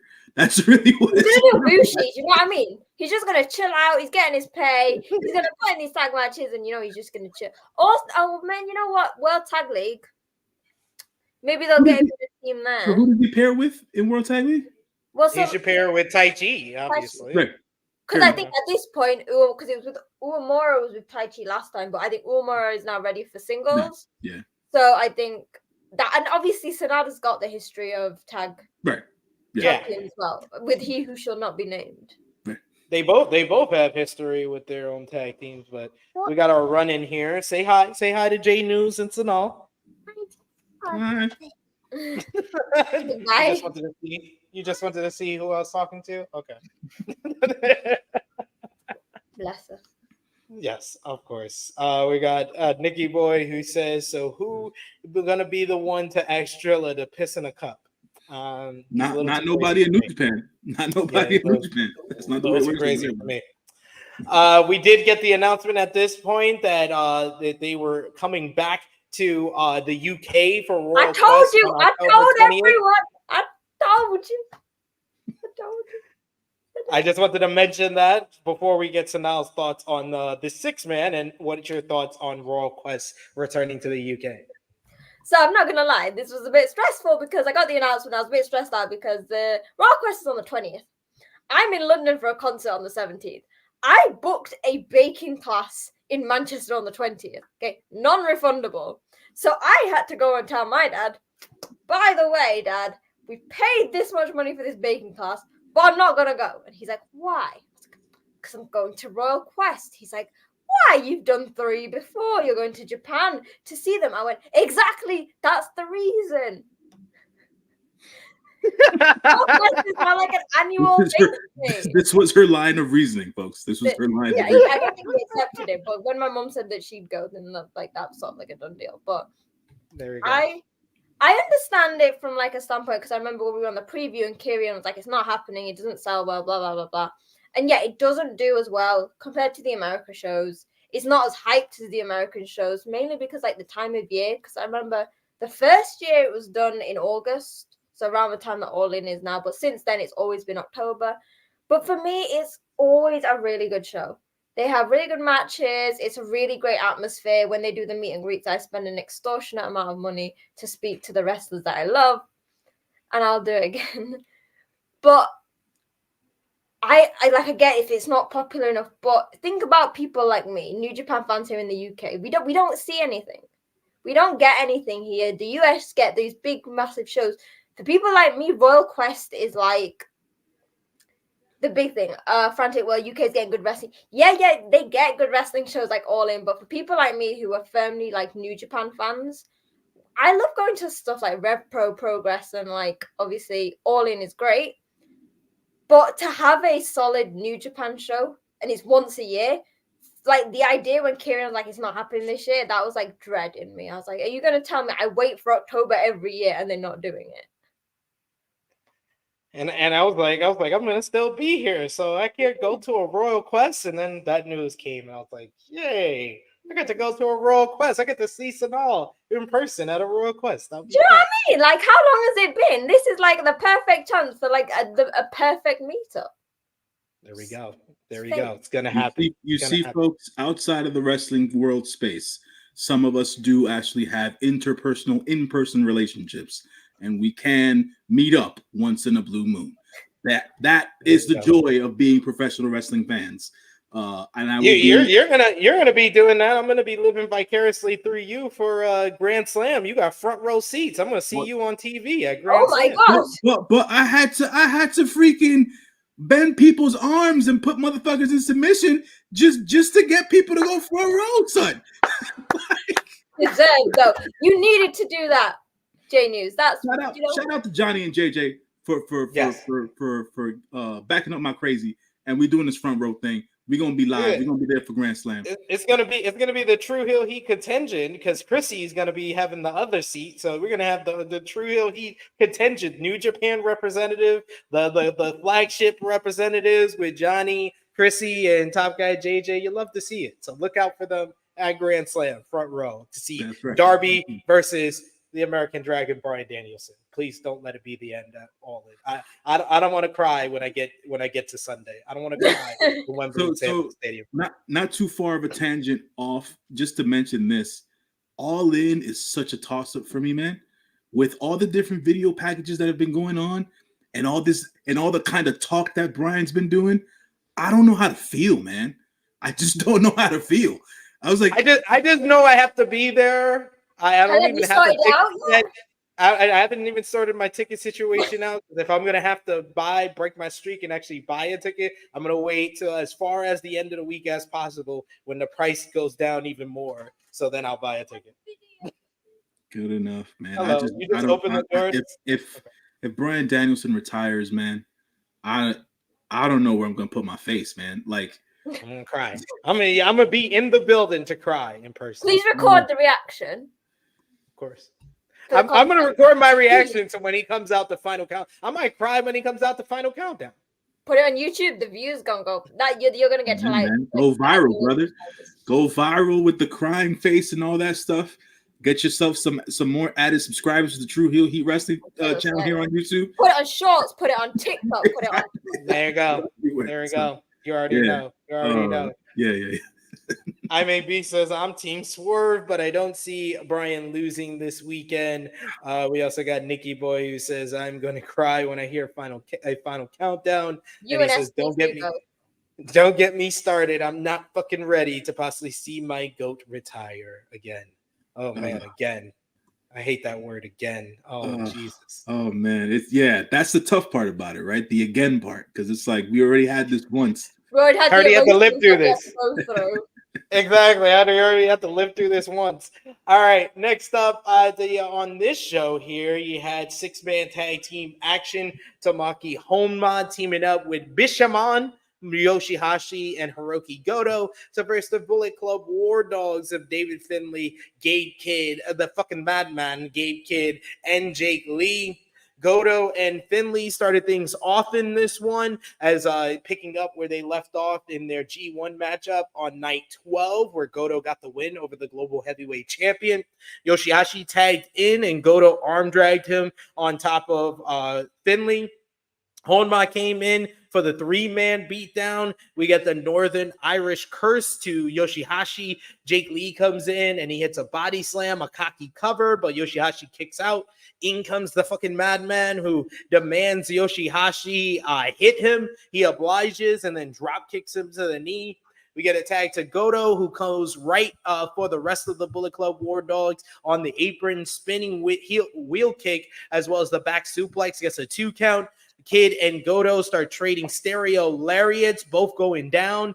Honma and Lee go at it as a lariat by Honma gets a 2 count, but he misses the Kokeshi. Lee hits a suplex for a 2 count of his own. We get a headbutt from Honma. Shoto attempt by Bishamon, but Lee and Kid break it up.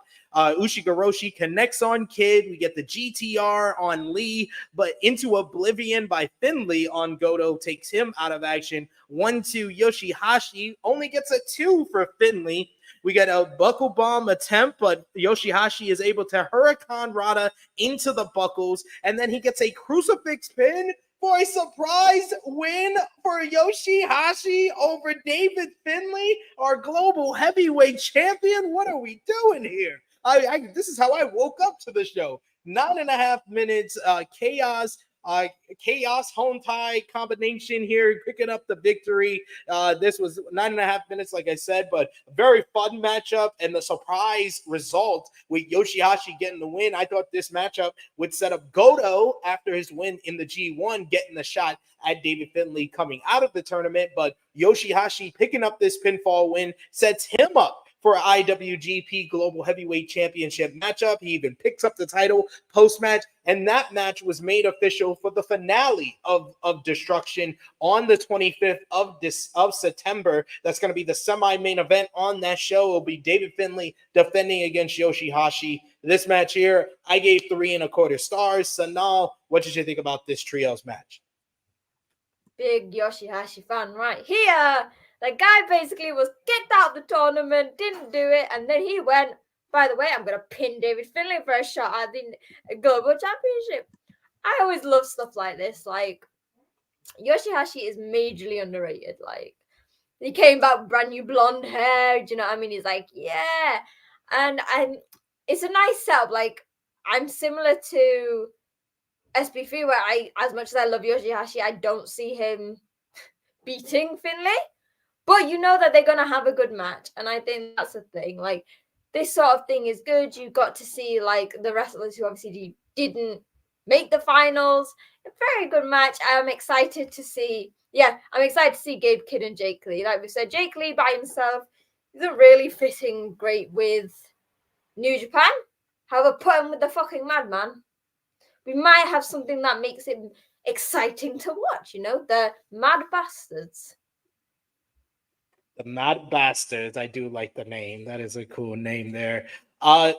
You got a little bit of what you're looking for. Yoshihashi pinning David Finlay here, and you almost hit me with the door. Hello. Eating cake. You're eating cake. You just wanted to announce that to everybody. Say send a super chat for more cake. Oh, it's toilet paper that you're calling cake. Let's take the toilet paper out your mouth then. J News, what did you think about Yoshihashi picking up the pinfall victory for his team in this 6-man? I thought that it was random. I thought that necessarily wasn't going to happen. And when I saw it happen, mixed with my gut feeling, I said to myself, yep, David Finlay's on his way out. So that's what I said, man. That's all I said. You know, Yoshihashi, he'll be a transitional champion. Somebody will take it off of Yoshihashi, and then we'll go from there, man. But that's all conjecture and speculation at the end of the day. Projection. Yeah, that's all manifestation. At the end of the day, that's all I'm saying. But I'll say this as well. Jake Lee adding to the entire fucking Madman gimmick. You should never bring. You should. As a matter of fact, I'll say this because I'm not a drinker. I don't drink alcohol on any level or whatever the case is. But when I see a man walk down a wrestling aisle double fisted, and I say to myself, what is he doing right now? And he hands a fucking Madman a cup of Pilsner. I say to myself, oh, these motherfuckers are a match made in heaven. He's enabling the mad behavior. And I just don't necessarily. Jake Lee has fit in a way that I did not expect. I did not expect this because what we got from Jake Lee at the start was just, to SP3's point, to Sonal's point, it was very boring. And now all of a sudden, you team him with Gabe Kidd, and he's this other person at the end of the day. And it's like, wow. The way he attacks and the way he moves in the ring, very smooth, one. And then secondarily, that knee he hits for the kitchen sink gets me every time. And I'm like, yo, that's harsh, son. Like, every time he uses it, I'm like, yo, how do you get up from that? But for all intents and purposes, he's making it believable, right? Because at the end of the day, that's the way strong style is supposed to be projected to us on screen. So shouts to Jake Lee on that part. I think that's we're gonna get them as a team going into tag league, right? I think they're gonna be the next challengers for the IWGP tag team titles. Honestly, they're the ones that seem like they're positioning themselves to be the first challengers for TMDK. Well, haven't they? They've been like teasing something. Yeah, because it doesn't seem like Goto and Yoshihashi are going anywhere near those belts anytime soon. So. Which is fair because they need the break from it. Give Hiroki Goto a title, a singles title. Give him never back. I can see him winning the global heavyweight championship. I think go that high, but yes. I think Finlay beats Yoshihashi at Destruction, and then Hiroki Goto comes out to be the next challenger, and that's going to be the match at King of Pro Wrestling. Give me this tissue. Don't eat paper. Everyone eats paper as a kid. I guess it's not an excuse to be like. She wants to be like Great Uncle Khan. Have paper all in her face and stuff. But we do have a super chat donation here from Genesis J, who is now the leader of the J News agenda, who says J News keeps cooking.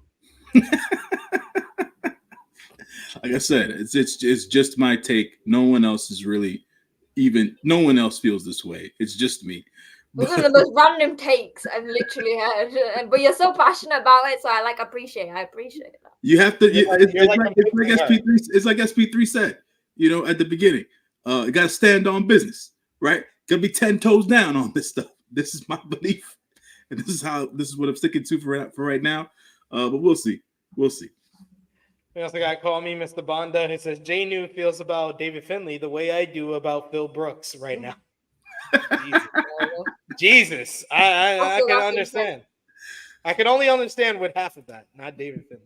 But next up, we had the big story matchup of the undercard matches, as it was multi-man tag team action, 4-on-4, 5-on-5, excuse me. Hontai, represented by Hiroshi Tanahashi, Toriano, Bolton Oleg, Shoto Aminu, and El Fantasmo, versus the House of Torture Show, Kanemaru, Ren Narita, Yujiro Takahashi, and Evil. Before the match starts, we get Evil handing ELP a House of Torture T-shirt, having been offered a place among them the night before on the semifinals. He considers it and takes the T-shirt outside, which basically leaves Hontai 4-on-5 for a majority of this matchup.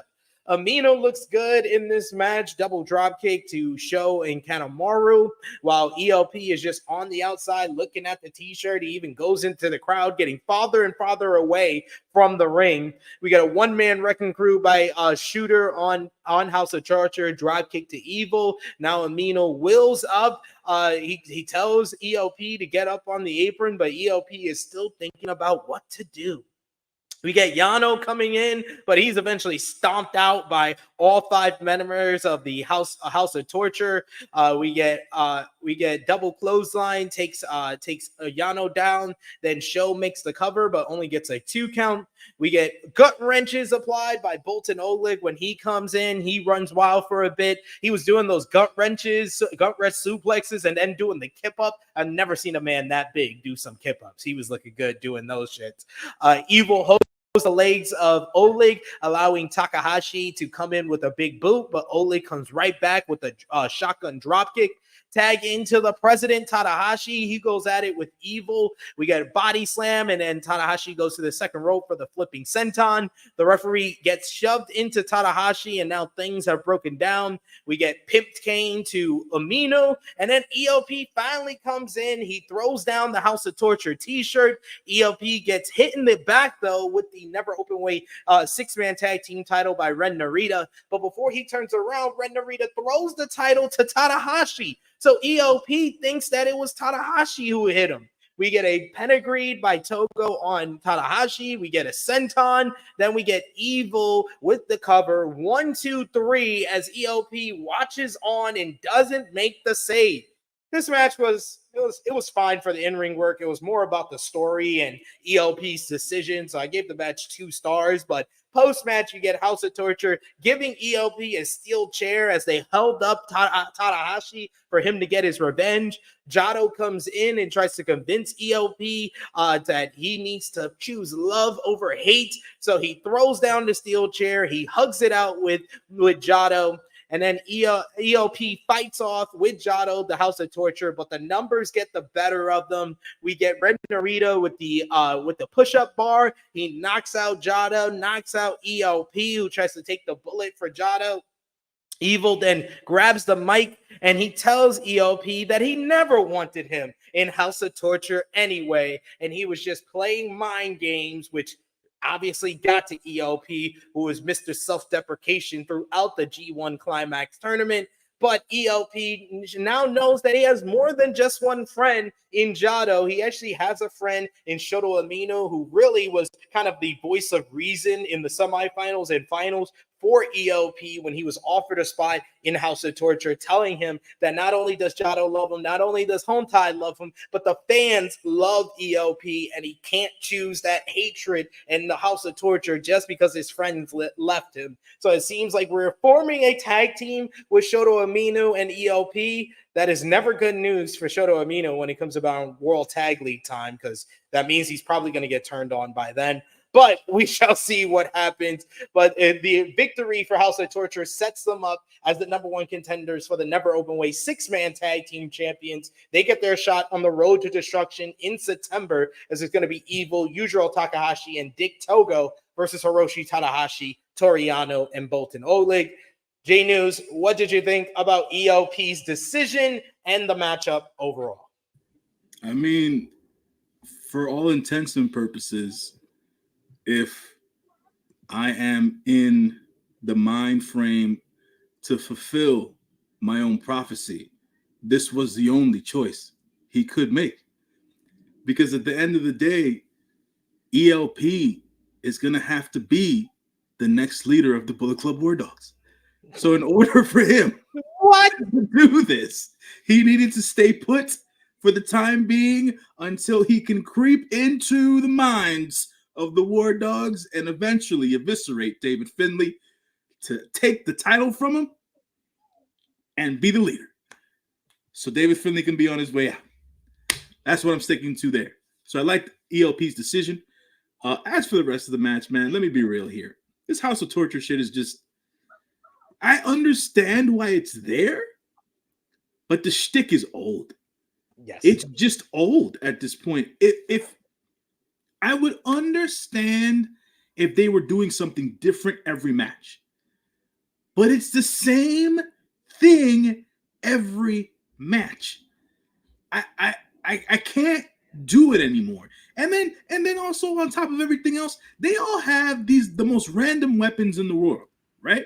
Freaking Togo has a Garrett. Who uses a Garrett, right? And then freaking Show has a wrench, Show, legitimately, and then a freaking push-up bar for Red To be Narita. fair, the wrench probably makes the most sense. Right, because at least Sonal's right, because Double A used the wrench back in the day. So anyway, You know what I mean? Exactly. It can fit into Show's ring gear because he wears the pants now. It's small. It's Show. It's the push-up bar. I don't get. Like he's just Ren just carrying this push-up bar around. At the end of the day, we understand the emotional significance the push-up bar has to Ren Narita, because he had to use it so much in the dojo because Shibata made him use it because he was always messing up and shit like that. I get it. I get the significance of it, but it's just random. It's just the most random thing in the world at the end of the day.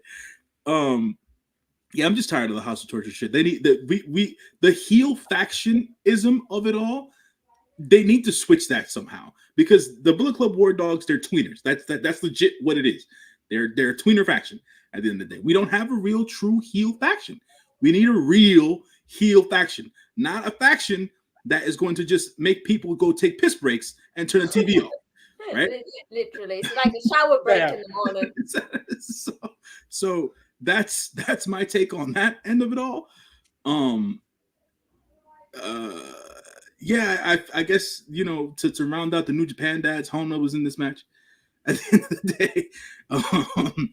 You know, like I said earlier, I feel like they really need to do some restructuring of Hantai in order to make them more of a solidified faction, if that's what they're going for. So they need to do something in that regard. And then SP3 mentioned it earlier. It seems like ELP and Shota Umino might be going into the World Tag League as a unit. And then eventually ELP will probably turn on Shota, and then they'll beat the crap out of David Finlay, and we'll take the belt off of Finlay, and Finlay will see his way out. So we got all the pieces here, brother. We got all the pieces here for all the turns and all the and all the pieces to move in the right direction, man. We got all the pieces here. Just put it together, man. Just put it together. That's all I gotta say. I love your passion as always. So now, what did you think about ELP's decision and this matchup here with the House of Torture? Not gonna lie, I almost had a heart attack during this match. I saw him like not, you know, at the end when obviously there was cheating and then they got the pin over Tanner, and I was like, why is ELP not doing anything? I was like, no, this is not one. And then obviously I was like, okay, fine, I can still love ELP. He can still be a friend of the channels. I don't know. You didn't need it. Like there was no really reason for it. But like in sense of like House of Torture with the Never openweight, as long as if you're gonna put them in a title picture, they stick with the Never division. I can't complain. Just don't make them go any higher. Yeah, as long as he's in the Never openweights. If they can stay there. No one gives a shit about the Never 6-man titles. Yeah, you could trade those.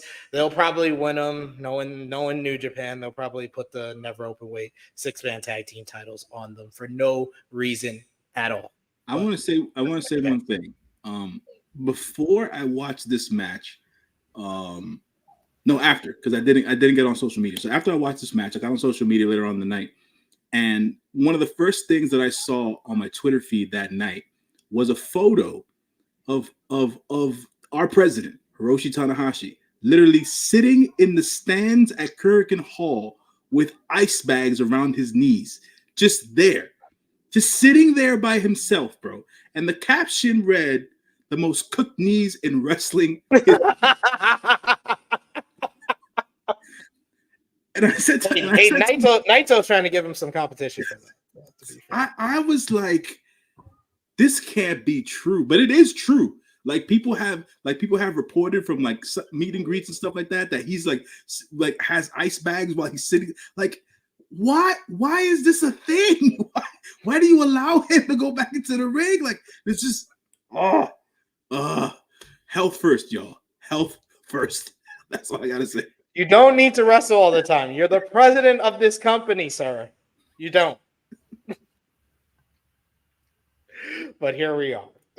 Final of the multi-man matches on this show here. We had LIJ, Los Ingobernables de Japón, represented by Tetsuya Naito, Shingo Takagi, Hiromu Takahashi, and Titan, going up against United Empire's own Hanare, Jeff Cobb, the Great Okan, and Callum Newman. A lot of different rivalries in this one, as you had Callum Newman, who even stepped up when Shingo Takagi came out after his victory against him in the G1. You also got Hiromu Takahashi, who has been setting his sights on the never openweight championship of Hanare, and of course the Great Okan, who pulled off the big win over Tetsuya Naito in the final night of block action for the A block of the G1 Climax. This LIJ United Empire war continued on. We get Bushi and Cobb in the ring for a bit here. Crossbody attempt is caught by Cobb, but Bushi's able to get Tijeras to escape. Shingo comes in, and we get a little bit of Shingo and Jeff Cobb, which I always enjoy. Shingo gets an arm drag, a shoulder block connects, but Cobb is having none of it. He gets a body slam and then a standing moonsault. He then even does the tranquilo pose. Newman comes in, and the speed picks up. Big boot to Shingo. Pele misses. We get a Northern Lariat by Shingo, takes Newman out. We get then a sunset flip by Bushi into the Naito dropkick. Naito begins to soften the neck of Okan with elbow shots. Esperanza is blocked, but he nails an Insiguri instead. We get the claw by Great Okan, but that's blocked, and Naito looks for Destino, but Okan is able to counter with the Uranagi. Tag to Takahashi, then we get a tag to Hanare. So these two start going at it. Get super kicked by Hiromu, Terreras by Hiromu, and a seated drop kick. Hanare comes back with a berserker bomb. Hanare locks in the full Nelson, but here comes Bushi to break it up. Newman takes him down with an arm drag kick to the head. Nicely done. We get Cobb with the spin cycle on Shingo. Cobb gets sent to the floor, and Bushi hits the Bushi rocket out on the outside. Super kick again to Hanare by Takahashi, but Hanare hits another kick to the chest, native knee, and then he looks for the rampage, but Hiromu is able to reverse and gets the Hiromu roll for the 1-2-3, pinning the never openweight champion and setting him up for a never openweight championship matchup right off the rip coming out of the G1 Climax as Los Ingobernables de Japón pick up the victory at about just over 11 and a half minutes. This was more of a setup for the future as Hiromu made it known he's coming for the never openweight championship. On the outside, you had Naito and Okan going face to face, and Okan letting Naito know he's coming for the IWGP World Heavyweight Championship. LIJ picks up the victory here, and then we even get Naito, who gets a little bit of the upper hand on Okan as they face off with each other after the bell, and Naito has to get a cheap shot in, dropping Okan on the top rope to stand tall with the title belt, and it is made official. Two big matches, as we're going to have Tetsuya Naito defending the IWGP World Heavyweight Championship on September 25th on Destruction against the Great Okan. Meanwhile, Hanare will defend the Never Openweight Championship against Hiromu Takahashi. Hiromu Takahashi moving up in the world to the openweight division against Hanare on the road to Destruction in September. So big matches for the Los Ingobernables de Japón members. You also got Hiromu Takahashi, who's going to be facing Mustafa Ali at Capital Collision next Friday, August 30th. Sonal, what did you think about this multi-man matchup and the ongoing rivalry between LIJ and United Empire? like you said, this match was more like a lot of setting up. There's some really good storylines set being brought to the surface, obviously, like the ones you mentioned. And also later on, if anyone watched the post-match comments, Jeff Cobb actually faced up to Yota Tsuji. And I think it really works. In particular, it was a comment Okan said. And why this, I think, works better is he said, Los and Gobernados were always the most popular faction. They said that. But he said, I look out in the crowds and I see more Empire shirts. I see, like, you can even see it when the light sticks, there are a lot more green light sticks than the red ones to symbolize that. And I think that having these factions go against each other is good because neither factions are baby faces or heels. They're both, I guess, tweeners in that sense.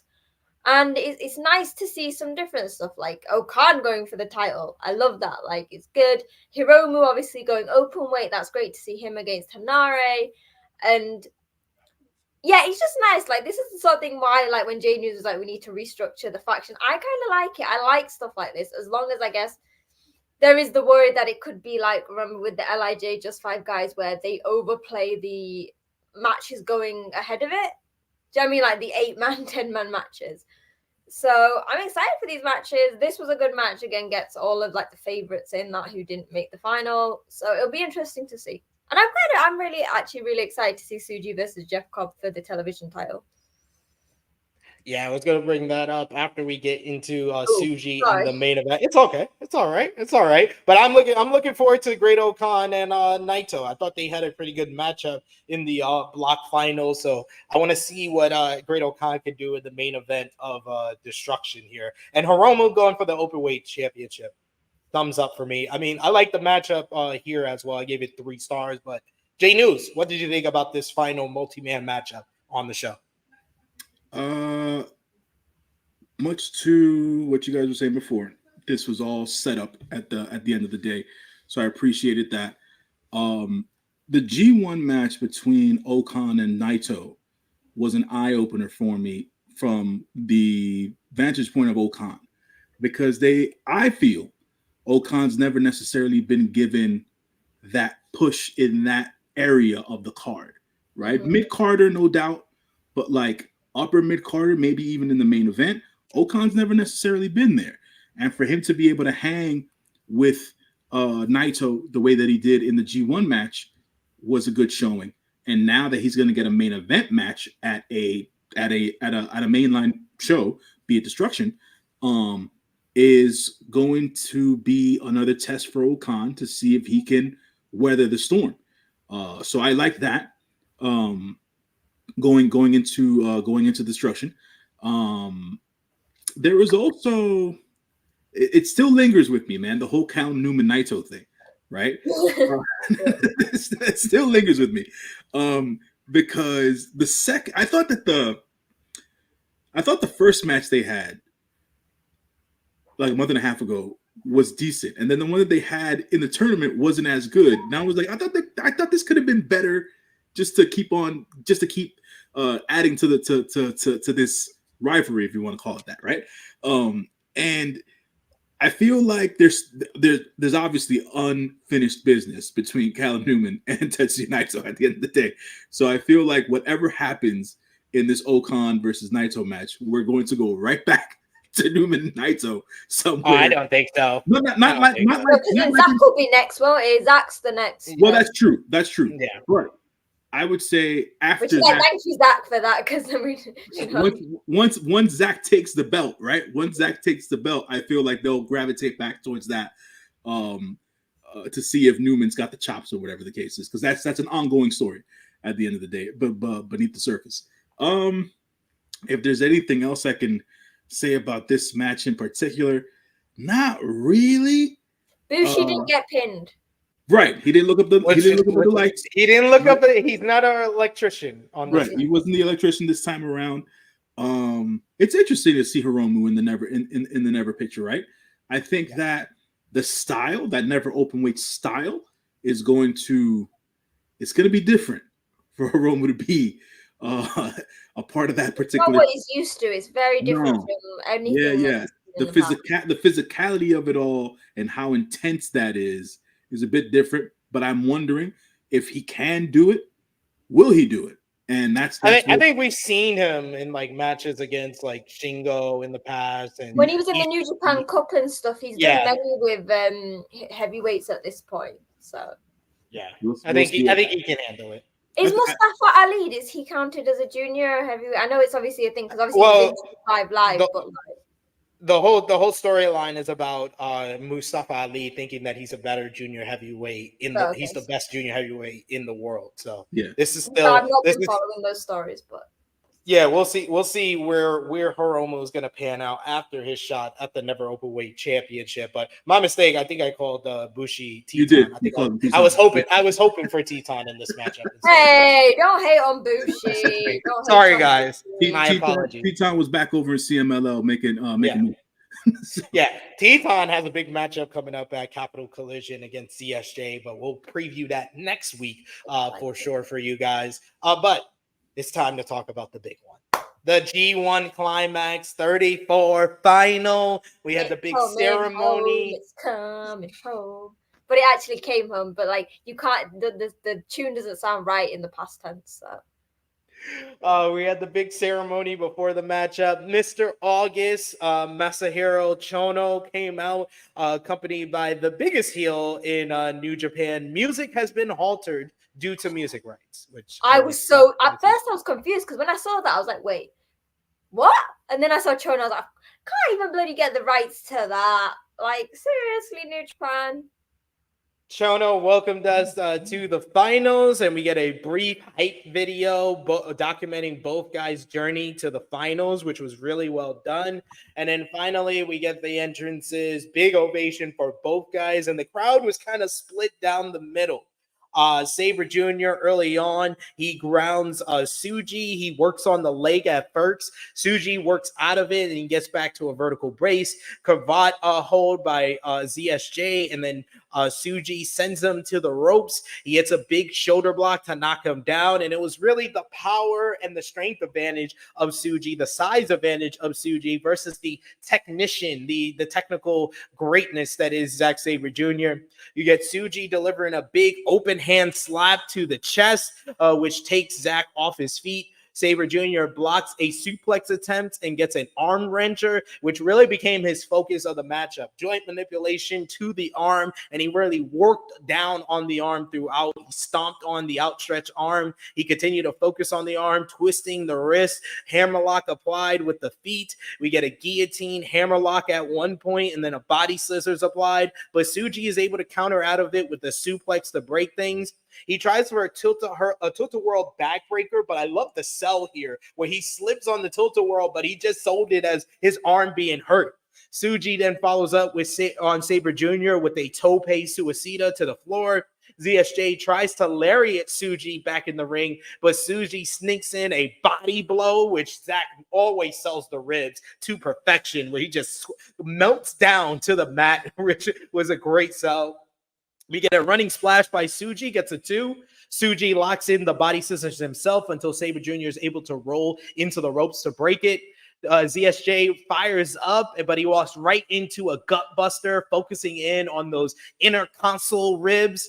Sabre Jr. back up with the octopus hold and neck screw. Then he does another abdominal stretch, transitioning into the octopus. But Tsuji powers up and hits a spine buster to break it. 15 minutes in, and these two are very even so far. Lariat from Tsuji, and now they both deliver lariats at the same time. Very hard-hitting matchup at this point. We get a final lariat by Tsuji, takes Zack down, and then he hits, after a 1 count, he gets a Falcon Arrow and gets a 2 count. Kneels delivered to the head in the corner by Tsuji. He lifts ZSJ to the top rope with ZSJ on his shoulders, heads up to the top rope, but ZSJ slips to the apron and rinks at the arm on the top rope. Sabre Jr. back to the top rope, hits a diving stomp to the arm, kicks to the arm, and then he jumps into a cross arm breaker. Tsuji reaches to the ropes with his legs to break it before Zack can do much damage with it. Zack lifts Tsuji up and thinking about the Zack driver, but Tsuji's able to put the brakes on, kicks to the chest from ZSJ, but he is caught with one of the kicks, and Tsuji hits a big rising knee backbreaker, flatliner, curb stomp combo. I love how smooth Tsuji does that now. He takes a breather and then he goes for the Marlowe crash, but ZSJ is able to move out the way. He gets a victory roll with the European clutch, but only gets a 2. German suplex by ZSJ, but Tsuji doesn't even sell it. He does the same finish that he beat Konosuke Takeshita in the playoffs with, where he just bounces off of the German suplex and hits the Gene Blaster, and both men were down. ZSJ is the first to his feet. He equally waits for Tsuji to get up as well. We get forearms and European uppercuts by ZSJ. He then hits a uppercut flurry. Then we get the 17 crosses connects for Tsuji to get a 2 count. Stomp to the face, back to the corner, and he hits the Marlowe crash, but only gets a 2 count. He goes for the Gene Blaster, but Zack jumps and grabs the arm into a Fujiwara armbar. Excellent counter. He pulls back on the arm. He then rolls into a triangle submission, but then Tsuji powers up and hits a power bomb, a rising knee, but ZSJ kicks out. We get a slap by ZSJ, headbutt by Tsuji in response. Tsuji gets him on his shoulders and climbs up the buckles and hits the 17 crosses off the ropes, only gets a 2 count. We get Tsuji with the overhook, looking for the deadbolt suplex like he did last night. And I love the crowd. We're just going like, oh, he's going for it again. But ZSJ hits a Pele to the arm and then a lariat. And then he finally hits the Zack driver, only gets a 2. ZSJ avoids the Gene Blaster European clutch for another 2 count. We get a figure 4 jackknife pin for a very close near fall by ZSJ. Zack driver is countered into a stun dog millionaire by Tsuji. Tsuji was just busting out every move in his arsenal. We get the counter of a Gene Blaster into a triangle submission. That was even better than the last counter of the Gene Blaster. He rolls into a hammerlock and then an arm breaker. ZSJ traps both arms now. He gets the legs underhook. Tsuji is basically in a pretzel. We get the Clarky cat at the same time. And Tsuji has no choice but to tap out. ZSJ, Zack Sabre Jr. is your winner and the winner of the 2024 G1 Climax 34 tournament. It finally came home in an outstanding matchup. This was just great storytelling, superb in-ring action, the psychology of the work of the arm finally paying off in the end for ZSJ, putting this whole story into a bow, and then the emotional victory for Zack Sabre Jr., who said that if he didn't win the G1 Climax this year, his whole career was a failure. Emotion pouring out of him in the post-match. He gets on the mic and he screams, "I fucking did it." He says January 4th, though, is a long way away, and it would be pretty good to have a title match here in Ryogoku at King of Pro Wrestling in October. Zack wants to call his shot and challenge for the IWGP World Heavyweight Championship then, instead of waiting for Wrestle Kingdom. So this is just a shocker, a breaking of the tradition that started in 2012. Zack wants it early, and he wants to go home to the UK as the IWGP World Heavyweight Champion. We get an even more emotional ending afterwards as Zack goes into the crowd with the G1 trophy, and you can see the love and adoration that these Japanese fans have for Zack Sabre Jr. He was the only gaijin back in 2021 who didn't leave during the big kind of like the big kind of mass exodus that happened with all the gaijins during the pandemic. Zack was the only one that stayed. He became a part of the culture, learned Japanese, has lived in Japan ever since, and you can tell these Japanese fans loved and really gave the seal of approval that Zack was the right winner for this tournament. The G1 Climax tournament comes to a dramatic ending, and we get the big news of Zack Sabre Jr. not waiting for January 4th, but instead October 14th, 2024, Zack Sabre Jr. and Ryogoku Sumo Hall will challenge for the IWGP World Heavyweight Championship against the winner of the matchup at Destruction for the title between Tetsuya Naito and the Great Okan. Yota Tsuji, who put in a magical effort, becoming one of the first individuals to win the New Japan Cup and then go to the finals of the G1 Climax in the same year. He could have made history with the victory, being the man to win the top 2 tournaments in New Japan in 1 year. He got a challenge from Jeff Cobb, who he beat in the B block final for the NJPW World Television Championship. They will face on the road to destruction in September. But this moment is all about Zack. It came home in what a matchup. This was one of, if not the best matchup of the G1 Climax 34 tournament, because it had the emotion, it had the drama. I was on the edge of my seat the entire time, and I really did not know who was going to win this one, because both guys would have made history either way. But I got to give this match nothing short but 5 stars. This was a perfect final to the G1 Climax and lived up to the high quality that we've seen from G1 Climax finals. And even though I would say this tournament is the best since 2019, there was a high bar since like 2017 of these G1 Climax finals, with Omega versus Naito in 2017, Kota Ibushi and Hiroshi Tanahashi in 2018, Jay White and Kota Ibushi in 2019. Yeah, Okada and Ospreay in 2022, and then last year with Naito and Okada. But this is right on par with all of those all-time classic G1 finals, and this was a star-making moment. And we said it a bunch of times, this could have been Tsuji's best match. This could have been Tsuji's best match. This was Yota Tsuji's best matchup. It's either this or the Will Ospreay matchup from last year as his creme de la creme, really star-making performance, because he had the selling down, he had the charisma down, he had the presence there. He usually struggles in these long matchups. He did not struggle here. He really performed at a top level as a main event star and as the future of New Japan. But like I said before, it's all about Zack making this moment happen, and maybe he's going to make it come home to the UK in October at King of Pro Wrestling. We will start with our UK resident here, Sonal. What did you think about this matchup overall and the moment of Zack getting the win? It was everything I wanted and more. Like, from the very beginning, like, you could sense that there was there was like even more of a fire within Zack and Tsuji. And what I love is that you could see the hurt. They were hurt. And that's what I like, because you know what? You gotta remember, they've had a 4-week-long tournament. Particularly Tsuji and Zack had their longest matches the day before in the semi-finals against 2 amazing athletes. They were both really damaged from that, but they still showcased their style of wrestling. They didn't try to like dumb down anything. So Tsuji was still doing his hybrid. I like to say that Tsuji is the all-round wrestler, because he obviously has the New Japan, the Shinyon Pro style. He did the excursion here in the UK, so he's got the Brit style. Then he had the CMLL Lucha style.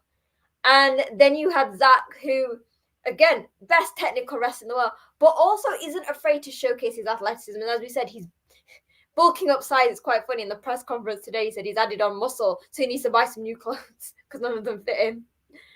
But he was doing that, but then also moments where he was like on the top rope, and obviously to further weaken Tsuji's arm. And it was, how long was the match? I'm trying to remember. It was like 30... just over 31 minutes. It didn't feel like that. And I always say that the best matches are the ones that never feel that. When Abe-san goes, like 20 minutes passing, you're like, like this feels like that. And that's what I felt in this match. And honestly, it was so close, because they portrayed the story, because we all wanted Zack to win. This was, the majority of people said it was Zack's time. It, like, they would have minded if Tsuji win, but that's the thing. But there were moments where I was like, they're giving it to Tsuji. They're like, that's it, like that. And I wouldn't have minded. But the thing about a good match is, even if you know, you're like, well, you know Zack's going to win. If they can make you doubt yourself, then that's how you know it's a good match. Because I was like, oh my God, they're really going to give it to Tsuji, aren't they? And the emotions that Zack it was very reminiscent of the Ospreay Okada final, where I was like utterly convinced Ospreay was winning when he busts out all the finishers of Okada's past, like the V trigger and the Styles Clash. I was convinced Ospreay was going to win, and then Okada snatches it at the end. Very reminiscent of that final, this one here, because No, I when mean, like, Tsuji hits that first Gene Blaster, I'm like, oh, he's gonna hit another one and he's gonna win. and then He's that's gotta gonna win. be it, isn't it? Yeah. Whereas with Zack, because obviously Zack will never hit the Zack driver twice. And I always think that when, like, if you think about obviously how long the tournament is, to win by submission, it's not easy because they take a lot of work to go into it. So the fact that they did that, and then I posted a screenshot, well, not a screenshot, I took a picture because I was like, New Japan might kill me if I like post a screenshot directly of Zack after he'd won. He was sat in the corner.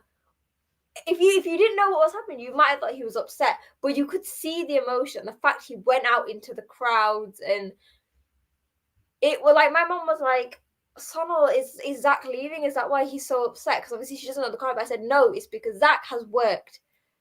He's been wrestling for 20 years. He's gone from wrestling to 2-3 people in the UK to New Japan to be the first British person to win the G1 and only one of 2 Gaikokujins to win. For Zack, this is like the moment he's been waiting for. Do you know what I mean? I guess the only other thing would be winning IWGP heavyweight, but sadly he wouldn't be the first British one there. This doesn't matter what happens in the future, who comes, he has that moniker of the first British winner, the second Gaikokujin winner, and that is incredible to think of if you think of the New Japan history. And like somebody said that, like, about tears and stuff. I've got the emotional like capacity of a brick, right? But even I shed a tear because I was like, I was so stressed, my heart was pounding when they finally announced like Zack had won. I was like, this is like what we've all been waiting for, and it was like, this is the moment where being a pro wrestling fan is so amazing. We have all these ups and downs, but it's these moments and you're like, God damn it, I love being a New Japan fan. This is what it's all about. Like Zack making history, the first British winner of the G1 Climax 34 tournament, G1 Climax tournament. The second Gaijin since Kenny Omega in 2016, and it's crazy that there's only been 2 Gaijins who have won this tournament, and Zack is on that list. Jay News, you said Zack would win at the beginning of the tournament. How did it feel watching this all go down, and what did you think about the match overall? This is one of the best matches of the year for me, and probably this is like my New Japan match of the year. Man. To differ with what the both of you had stated about the match, you guys felt like the half an hour went by real quick. It didn't feel that way for me. I felt this was one of the most deliberately paced matches I've ever seen in my entire life. And I'm not saying that in a bad way. This is not a negative connotation. I wanted to understand where the breaths were going to be taken in the match, how they were going to be taken. Are we doing rest holds? Are we doing corner spots? Are we doing resting on the outside? What are we doing? The story was told in the ring. These guys, every time one of them would hit a major shot or do a very high intense strike, one would drop to their knees or go down, take a bump, and they would stay on the mat. That was the story. They weren't trying to take cheap shots at one another. They weren't trying to disrespect one another. They were giving each other the space to make sure that each other was going to get their shit off, to see whose shit was better at the end of the day. And that's the best way I can put it and whatnot. And for me to see, because from an overall standpoint, I always understood this was in ZSJ, but to see this out of Yota Tsuji, to me was like, yeah, he's head and shoulders above the rest of them now. I think it's almost like you expect Zack to have these good matches. Yeah, it's not anything new. I just thought about what I said. It's probably number 2 for me because Zack and Bryan is still my New Japan match of the year. That's good. I gave that 5-star plus. I added the plus to that. I broke my scale with that matchup, and that's still like the creme de la creme, like top 3 matches of the year. But this is definitely number 2 as far as New Japan goes. I was trying to, while watching the match, just navigate the emotion coming out of Zack, because by majority we always get the smiling Tsuji, right? Yeah. Not understanding if he's smiling in a way where he's anxious or if he's smiling in a way where he's finna come back and do something better. Like Tsuji wears that. That is his shield at the end of the day. That big smile, that big grin of his, and whatnot. And it just works now. Before, some people, not me, I would read online that to some people that his grin was very, either it was stupid to them or they didn't get it or whatever the case is. For me, it's like, that's his poker face. The grin is the poker face. You don't know what's coming next after the grin. I think they said it on the commentaries that you don't know whether he's happy, whether he's planning something devious, or whether he's hiding. And yeah, wasn't Kevin Kelly one of those people who was like shitting on Tsuji's smile? Yeah, for sure. I don't get it. I think it's perfect. Mr. Bonda, sir, proresu is the word of the day. that is what this was. It was strong style at its finest, because I was recalling matches in my head where it was like, oh, I remember seeing Muto do this. I remember seeing Kenta Kobashi do this. And it was like always in the ring, on the mat, the heavy breathing moments, trying to understand what the next move is going to be. And they did that to perfection in this match in a very deliberate way. And I appreciated the hell out of that. Second thing I want to say is that sometime down the road, either be it this year or next year, Yota Tsuji is going to win a G1. Yeah. Yota Tsuji is going to win a G1. It's just to me, be it that he's the one who's the head of his class right now. To SP3's point from last year, right? Putting the rocket pack on him and stuff like that.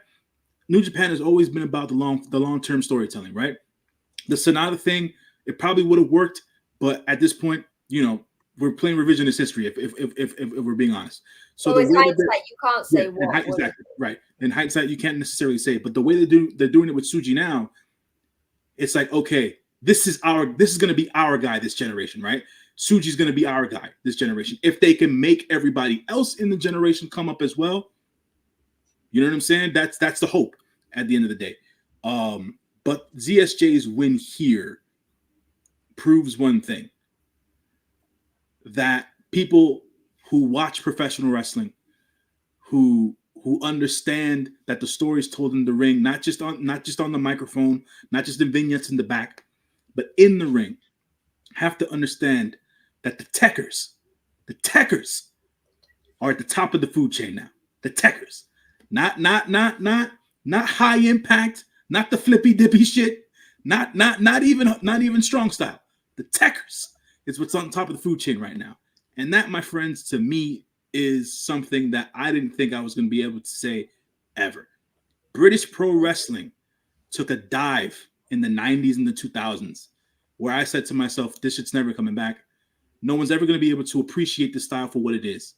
And for Zack Sabre Jr. to be able to do what he's done in this tournament and over his career, as a matter of fact, and just prove out that this style is not only just influential, but it works for today's professional wrestling.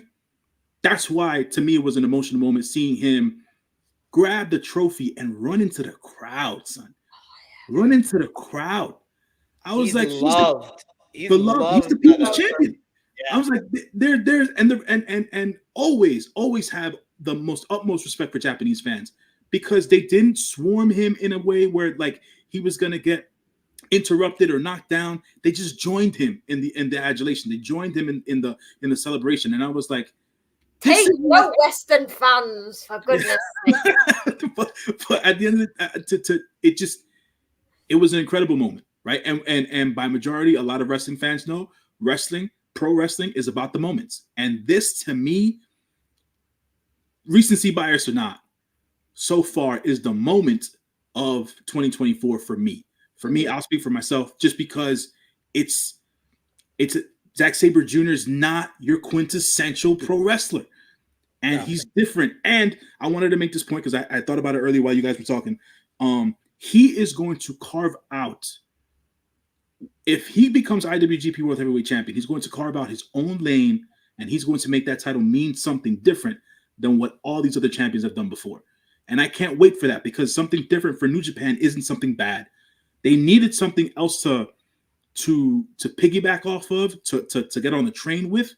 And ZSJ, I think, is at least the first step in that direction, right? So for all intents and purposes, man, one of the bucket list things in life for me is to go to Japan and watch a Wrestle Kingdom, and hopefully within the next year or two I get to do it.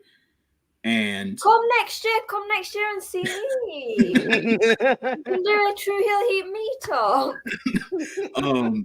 But to know that the Tekker is on top of the game, it's rare for a wrestling fan to say it's an honor and a privilege to watch these guys, because we don't necessarily ever get to say stuff like that. But like for me, watching and knowing the majority of Zack Sabre Jr.'s career and the people he's crossed paths with, and for him to get to where he's gotten to at this point, like now my bucket list thing, I want to see him at the freaking at the Tokyo Dome. Like, I want to see him be on top. It was one thing to see Will there. It was another thing to see Okada and Kenny there and whatnot. Everyone's left. Zack has stayed, right? And it's like, this is it. He's the champion. He's the loyalist, right? He is the New Japan socialist, as he likes to call himself at the end of the day. The Prime Minister of New Japan. Exactly. Prime Minister of the United Kingdom. It was an incredible moment to see. It was an incredible moment to watch. More banger matches are coming down the pike regardless with him.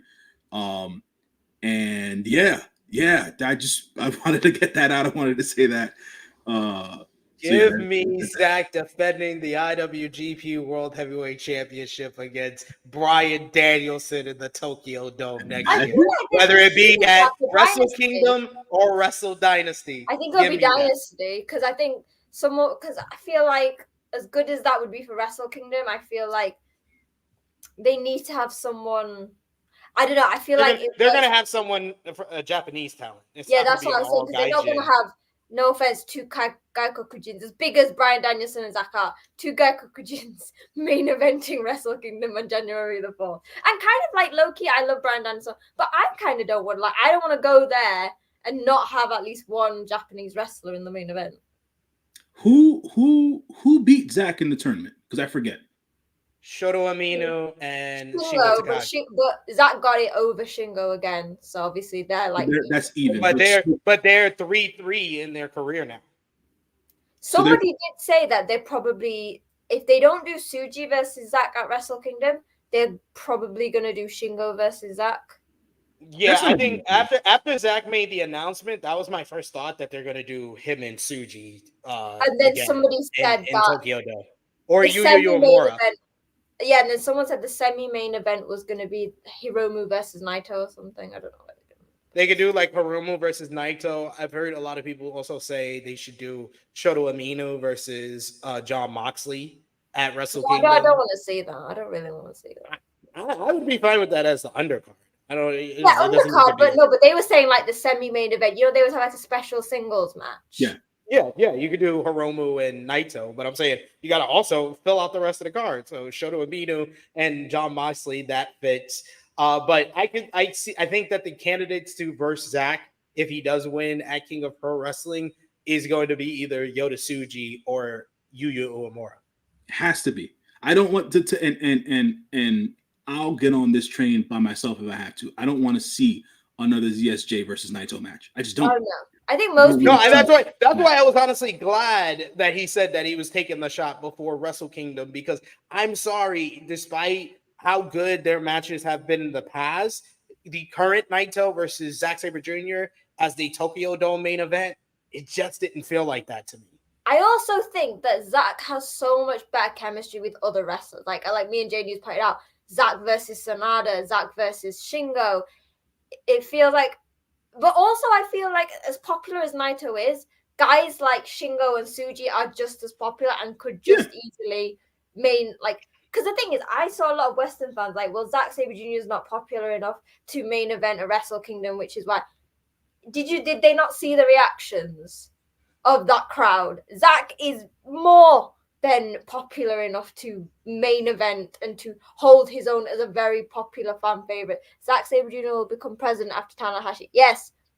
He'll be the prime minister Sign us up for that. We also got I Make Beats, who sends a super chat donation. Thank you so much, I Make Beats. And he says the final wasn't my fave, but definitely top 5 for him for sure. I You think want to I say liked something? it because I think I had a thing because I was like Jane, you said it's the emotions of it. Mhm. As someone who like Jane, you said with Zack Sabre Jr., but for me as someone who has watched Tsuji, because Jane, you mentioned that class of young lions you have a attachment to. So do I, because that class was the class that started when I started watching. And so for me, to see Zack, a guy who has basically been the core of British wrestling for so long, and then watching Tsuji grow into this wrestler. And I said this on the preview because everyone was like, why is this match not higher? For me, a match and how good it is how I feel when I watch it. It might not be the best technical match, but if they can elicit emotions out of me, then for me, that is more than I could ever ask. And this match elicited emotions that I've not had in a long time for wrestling. So I want to, this is yet again, me projecting, right? Speculation. You know, we watch the product, so we can speculate wildly if we like. If Zack Sabre Jr. becomes the IWGP World Heavyweight Champion, and let's say, for example, he doesn't take on Tsuji in the main event at Wrestle Kingdom, right? He doesn't take on Shooter, right? At the main event at Wrestle Kingdom. Would it be justified for Shooter and Tsuji to have a special one-on-one match to be the #1 contender for that championship on the next night?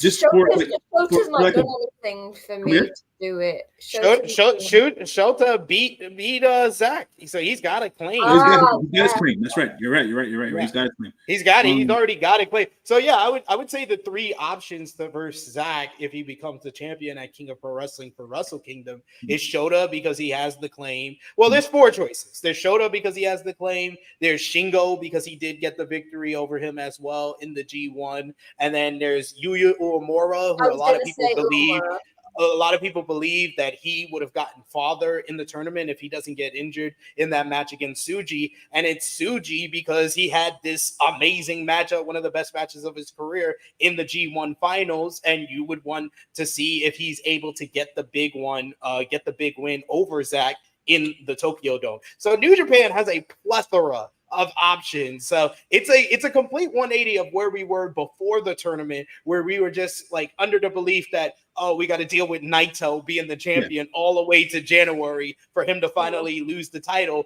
Now we're at the belief that this Naito run will end at King of Pro Wrestling, and now the door is wide open on who's going to main event Wrestle Kingdom, which is a good thing. I think that's a terrific thing. The first thing that came to mind when you brought up Tsuji and Shota and Yuya Uemura, something that doesn't get done often in New Japan, with where they're at now in their careers, what a triple threat match would look like between the 3 of them. Between who? Uemura, Tsuji, and Shooter. Oh, I'll take that. No, I will take. I thought you were talking about the title. I was like, no. Yeah, that being like a #1 contenders kind of a match, then because they still need for the fan base to believe in these young guys, right? I think only Tsuji's really captured that. Yeah, you could do something because like a lot of these shows, they got some big shows coming up with Destruction, King of Pro Wrestling, and then Power Struggle is usually like the last big show of the end of the year. So we may get something, there. But I wouldn't mind if they just do like a one night thing of the opener is like a #1 contenders matchup with the 3 young guys, and then the winner of that main events Wrestle Kingdom against Zack. Like we don't know it's gonna be one of those 3 guys versus Zack in the main event, but you have that open the show at Wrestle Kingdom. Because good point. Because at the end of the day, you position the younger guys at a higher part of the card just by making that match, right? That's why people call booking wrestling matches or booking a wrestling show an art, right? Because at the end of the day, if you book a specific match at a specific point of a show, then it's like, oh, this is a spotlight match for these talents. It's not just for people to take a piss break or whatever the case is. That's been the big problem with New Japan as of late. But now they're trying to right the ship, right? And like I said, with ZSJ winning the G1, it's a step in the right direction. I just want the younger guys from that particular generation of cats from the dojo to rise all on that level. If Tsuji's going to be ahead, I'm good with that. But I want those guys to be high on the card and for the fans to believe in those guys. Because if you don't have the fan belief behind them, whether they be heels or faces or whatever case is, if the fans aren't emotionally invested in those guys, there's no point in making these matches at the end of the day.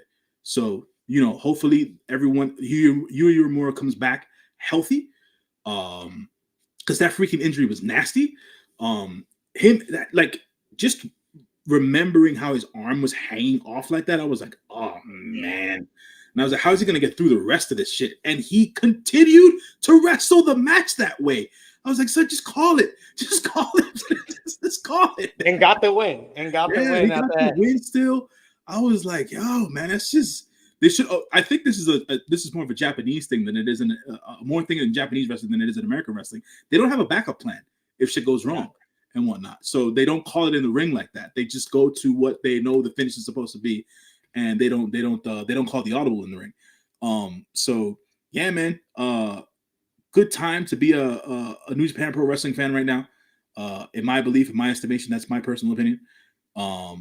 Great G1 first time in a couple of years that we've had a tournament turn out the way that it has turned out, and a lot of different stories going into the rest of the year. A lot of different people to continue to spotlight as we carry on throughout the rest of the year. Obviously, we talk about Zack Sabre Jr. and Yota Tsuji, Gabe Kidd, the fucking madman. You know what I'm saying? The Mad Bastards with Jake Lee, Hiromu now in the never open weight division. How he's gonna hang in with those guys and whatnot. How that's gonna look like. The heavyweight tag team division that needs to shape out a little bit more. The same thing with the junior division, both on the tag side and the single side. Doki being the champion. Is Doki gonna stay the champion? Are they gonna make him a formidable champion, or is he gonna be transitional? Who knows at this point, right? So, but it's good to not know. So I just wanted to put that out there. Appreciate everybody in the chat for donos and chiming in and doing everything else in between. The community's been very much into the G1 this year for sure. So we want to thank you all for joining us live today. And we're going to do it a little different to kind of put things out. We're going to put to give the thumbs up, thumbs down, thumbs in the middle for the overall G1 Climax 34 tournament. Out of 10, what did we give the entire tournament? And instead of match of the night, because I think it's pretty obvious what's the match of the night of this particular show that we just broke down, we're going to give our ranking of the playoffs. I'll start it off and I'll give the ranking myself for that part. And then we'll give an MVP, LVP for the whole entire tournament as well. So first, you guys in the chat, you guys can do that as well, and we will read that final super chat donation. But last call, if anybody else wants to send a super chat donation, we'll put our thumbs in the middle for the G1 Climax 34 tournament in 3, 2, 1. Thumbs up across the board from all of us. Out of 10, the tournament overall, I'm going to give it a 9 out of 10. This was the best G1 Climax since before the pandemic, since 2019, which was the last really great 9 out of 10 G1 Climax. This is the next best one. They really put things back together with the 2-block format, with multiple people stepping up and elevating themselves throughout this tournament. This is a big thumbs up for me. So now, out of 10, what did you get the G1 Climax 34? 9.5. Really, it was. I guess the extra half is just the emotions I had for Zack. This was just everything that I could have hoped for. The wrestlers really showed up and showed on, and it was just it was just great. I loved it. J News, what about you? Solid 9 for me. I was what was it, a couple of days ago before the playoffs started, I was like, man, this has been really, really solid. I thought about it in regards to how we usually rank everything, and I was like, I've given this a solid 8 out of 10 before the playoffs even started or whatever. And then the playoffs went, and I was like, okay, all right, this is a good build. And then obviously the finals happened, and I was like, and then all the other story components came together. Then I was like, yeah, this is it. This is how the G1's supposed to finish off and whatnot. So solid 9 out of 10 for me. Definitely one of the better tournaments in recent memory. So props to New Japan, props to the talent. And this should go without saying, but he's a friend of the channel. across the board. Walker Stewart, my good friend, you are a freaking living legend. You deserve all the praise in the world. What a performance for the whole entire tournament. Dude, I think I wrote this to Sonal yesterday, but I'll write this here. There was a specific night at the G1 where Walker was without Chris, but Hanare stepped in. I was like, this pairing on commentary is incredible. I didn't think for Hanare to be that as good as he was, and I was like, yo, he's delivering right now. Somebody gets like, when Hanare, brother, when it's all said and done, you hang up the boots. You got a career after the wrestling, brother. You got a career after the wrestling. I think where it works, and it's like specifically with that one that you said, Jane, is Walker's voice and Hanare's voice just have this special quality. They're both quite booming and just they have like different textures to it that work well together. And like, yeah, I gave a massive shout out to Walker. I think like for your first G1 to have different partners, he like it scares me because he's so young. Do you know what I mean? And it's like I even said it like blew Kevin Kelly out the waters, like just like seamless transition from one part into the next. His calls were amazing. His references were so cool. He spent a whole show getting abused by Gabe Kidd. Yeah, man. Oh man, but like he played off of everybody's character, whether they were in character or not.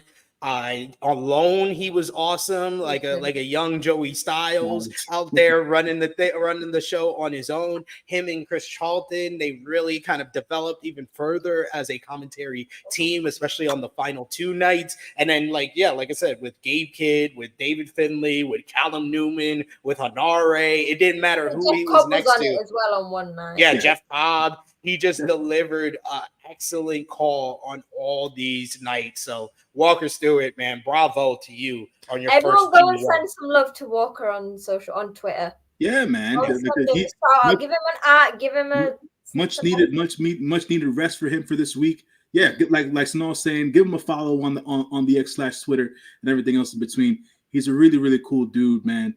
I wanted to give him his flowers on that, and also, brother, for a guy your age to do the kind of homework that you've done to get yourself up to speed, not just on present day New Japan, but its history and Japanese wrestling in general. Thumbs up, brother. Thumbs up. All praise due, man. I'll be a fan of yours for life, man. Well done during the G1. Well done. Yeah, anyone who wants to clip this for Walker and tag him for us. But yes, so my ranking for the playoffs, I'm going to go number 1, the final, Tsuji versus ZSJ. Number 2, semifinals, ZSJ versus Shingo. Number 3 is very close between the two semifinals matches, but I'll go with Tsuji and David Finlay, number 3. Number 4, Tsuji and Takeshita. And number 5, the Great Okan versus Shingo Takagi. But that match was great as well, and probably Great Okan's best match of the whole entire tournament. They delivered. This was the best playoff since they started the playoff format of the G1. This is the best one so far, where all the matches, it got better. It started at great, and it just got better from there. Sonal, what is your ranking of those 5 matches? I'm going to be boring, but it's exactly the same as yours. That's literally what I was thinking. Like, I feel like it's like a general consensus is that there's so little gap between them. Do you know what I mean? Like, either could have been swapped around, because they were all phenomenal matches. And like you said, especially with because Okan, we've not really mentioned him in like really good matches. But yeah, like by far one of his best. So I think that like for a tournament that had such good matches, to end it with 5 amazing matches with guys who are probably physically and emotionally just like out. Do you know what I mean? Because they don't call it the toughest tournament in pro wrestling for no reason. And for them to keep giving that high quality, just phenomenal. Jay News, what about you? Yeah, the order, to make this easy on everybody, like the order to me that you basically just laid out works fine for me, to be quite honest. Like Sonal said, you can really interchange some matches here and there and whatnot, but like it is just what they were able to do I'm not sure if there was a galvanize the troops moment in the locker room sometime.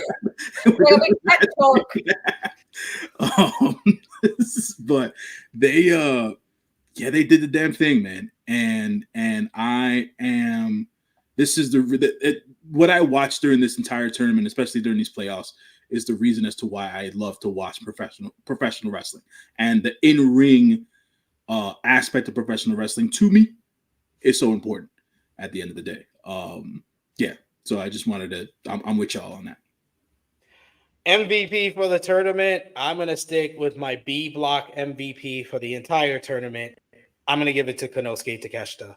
I could give it to Zack Sabre Jr., and I honestly should give it to Zack Sabre Jr. because I didn't pick him like I should have, like the rest of you. But I think that Konosuke Takeshita rose his stock the most, so I'm going to give it to Takeshita. Sonal? Zack Sabre Jr. That is also fair. He finished the story. He made me teary. He brought it home. Like, I know I didn't pick him as my MVP for like the blocks, but the matches he had with Shingo and Tsuji, just best wrestler. Like, love him to pieces. Yeah, I think Takeshita is the top 5 wrestler alive. So is Zack. Zack firmly cemented himself as a top 5 wrestler in the world today. Probably top 3, honestly, after his performance against Shingo and Tsuji. J News. Yeah, man. MVP.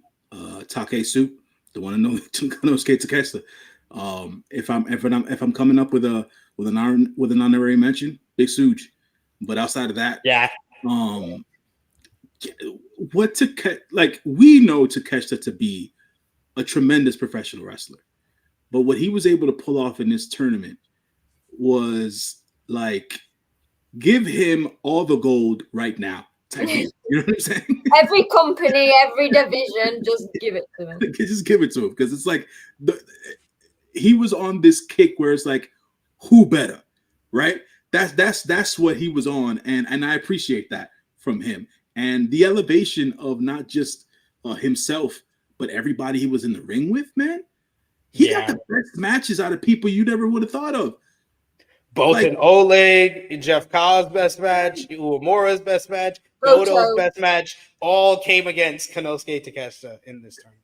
Tsuji got 2 bangers out of before the final and semifinals. That was Tsuji's best 2 matches of the tournament. Was his 2 matches against Takeshita? Yeah, man. It's the dude. He's on another level, to quote Will Ospreay. So props to him. I just don't want him doing any janky shit on AEW TV. That's just me. Like I said, I will be persecuting Tony Khan for his crimes if this man does not get an immediate push. Before we do LVP, we got I Make Beats with another super chat donation. Thank you so much, I Make Beats, for all the support. This man getting a VPN just to show us some love and send a super chat donation. He says, thanks again, THH team and chat, and to everyone. Thank you, good sir, for following along with our G1 journey this year. And then finally, LVP of the tournament, I'll keep it simple. It's the House of Torture. J News. If we're picking the unit, then yeah, no doubt. I was gonna go Ren Narita, but if we're picking the unit, then yeah, fine, no problem. No. Ren Narita, because at least Evil admitted that his matches were going to be the shittest matches. He warned us. He warned us. When you admit you're going to be the drizzling shits, you can't have a higher expectation. You know what I'm saying? That's the thing. I could admit, like, yeah, at least he said that he was going to have a shit match, so I didn't expect much. Do you know what I mean? Ren Narita, like, I saw glimpses, and then just Kanemaru had to come out.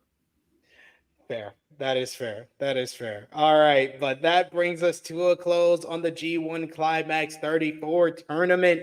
We will touch on the final night on True Hill Heat over on Saturday. Hear from True Jaw Josh and whoever our guest is going to be on Saturday about Zack Sabre Jr. winning the tournament. But I got to thank our New Japan crew. It's been too long since we chatted up, but we're going to have a busy fall coming up because next week I'm going to call on you guys for a Capital Capital Collision preview. Might have to do a review of that show. And then we got Destruction in September. We got King of Pro Wrestling and Royal Quest in October. So be on the lookout for all of that. If you're new to the True Hill Heat YouTube channel, hit that subscribe button and hit the bell to stay notified, because we're one of the best places that keep you up to date on everything New Japan Pro Wrestling. But the other best place is Sonal's Life. Sonal, give yourself a plug and let everybody know where they can follow you.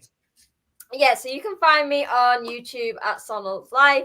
I put in what you'll get with me is if there's like a big show on a weekend or even like on a weekday, I will try and get a review out that same day. So if you go on now, you can see my G1 review that I posted yesterday.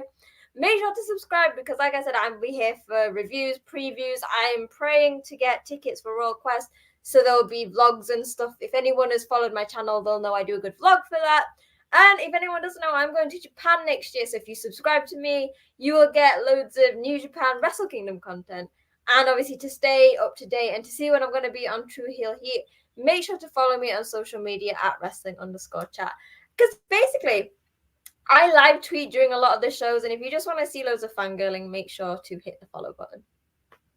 Indeed, do that for sure. J News, let everybody know where they can follow you and when they'll see you again.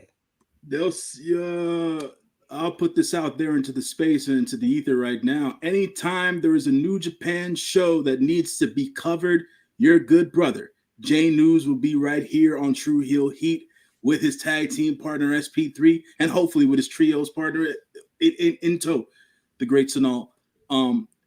So yeah, catch me here on True Heel Heat. You can also catch me on the Workhorse Wrestling Network along with the lovely Dolores every Monday morning, where we talk all things indie wrestling and Japanese wrestling. So you can catch me there as well. And catch me on the Twitter space and on Instagram at JohnLYFNMG. I am your friendly neighborhood moviegoer. So I talk movies and things. I go to the movies a lot. I write reviews on the Letterboxd, so check me out there as well. So yeah, that's where you can check me out. And finally, you can find me on the Twitter machine at TrueHillSP3. I might change my name to Longtime ZSJ Fan. Yes, I predicted he was going to win the whole time. I had that the whole time. Really? Yeah, you did. You can follow me on Facebook or follow the gang, Facebook, Twitter, Instagram, TikTok at True Hill Heat, patreon.com/True Hill Heat, $3 a month. Get you exclusive content and the best place to support us when we are not live here, but support us by watching all the great content we got on the channel right now, like the True Hill Heat Flagship podcast from this past Saturday with myself, the True Jaw Josh, Miss Chrissy Love, and special guest Benno, where we previewed the G1 Climax final over there. You could also check out our AAA Triple Mania watch party that we did last night with special guests. Larry Dallas, AAA commentator, joined Romeo and the gang to watch Triple Mania from the night prior. And also check out Collision Discourse number 40 with our review of AEW Collision that we did yesterday with myself and the True Jaw Josh. But it was brought home for J News, for Sonal, and always a final congratulations to New Japan Pro Wrestling, to our good brother Walker Stewart for an awesome performance, but most of all to Zack Sabre Jr., the G1 Climax 34 winner. This has been our NJPW G1 Climax 34 Finals Review. We are signing off until next time.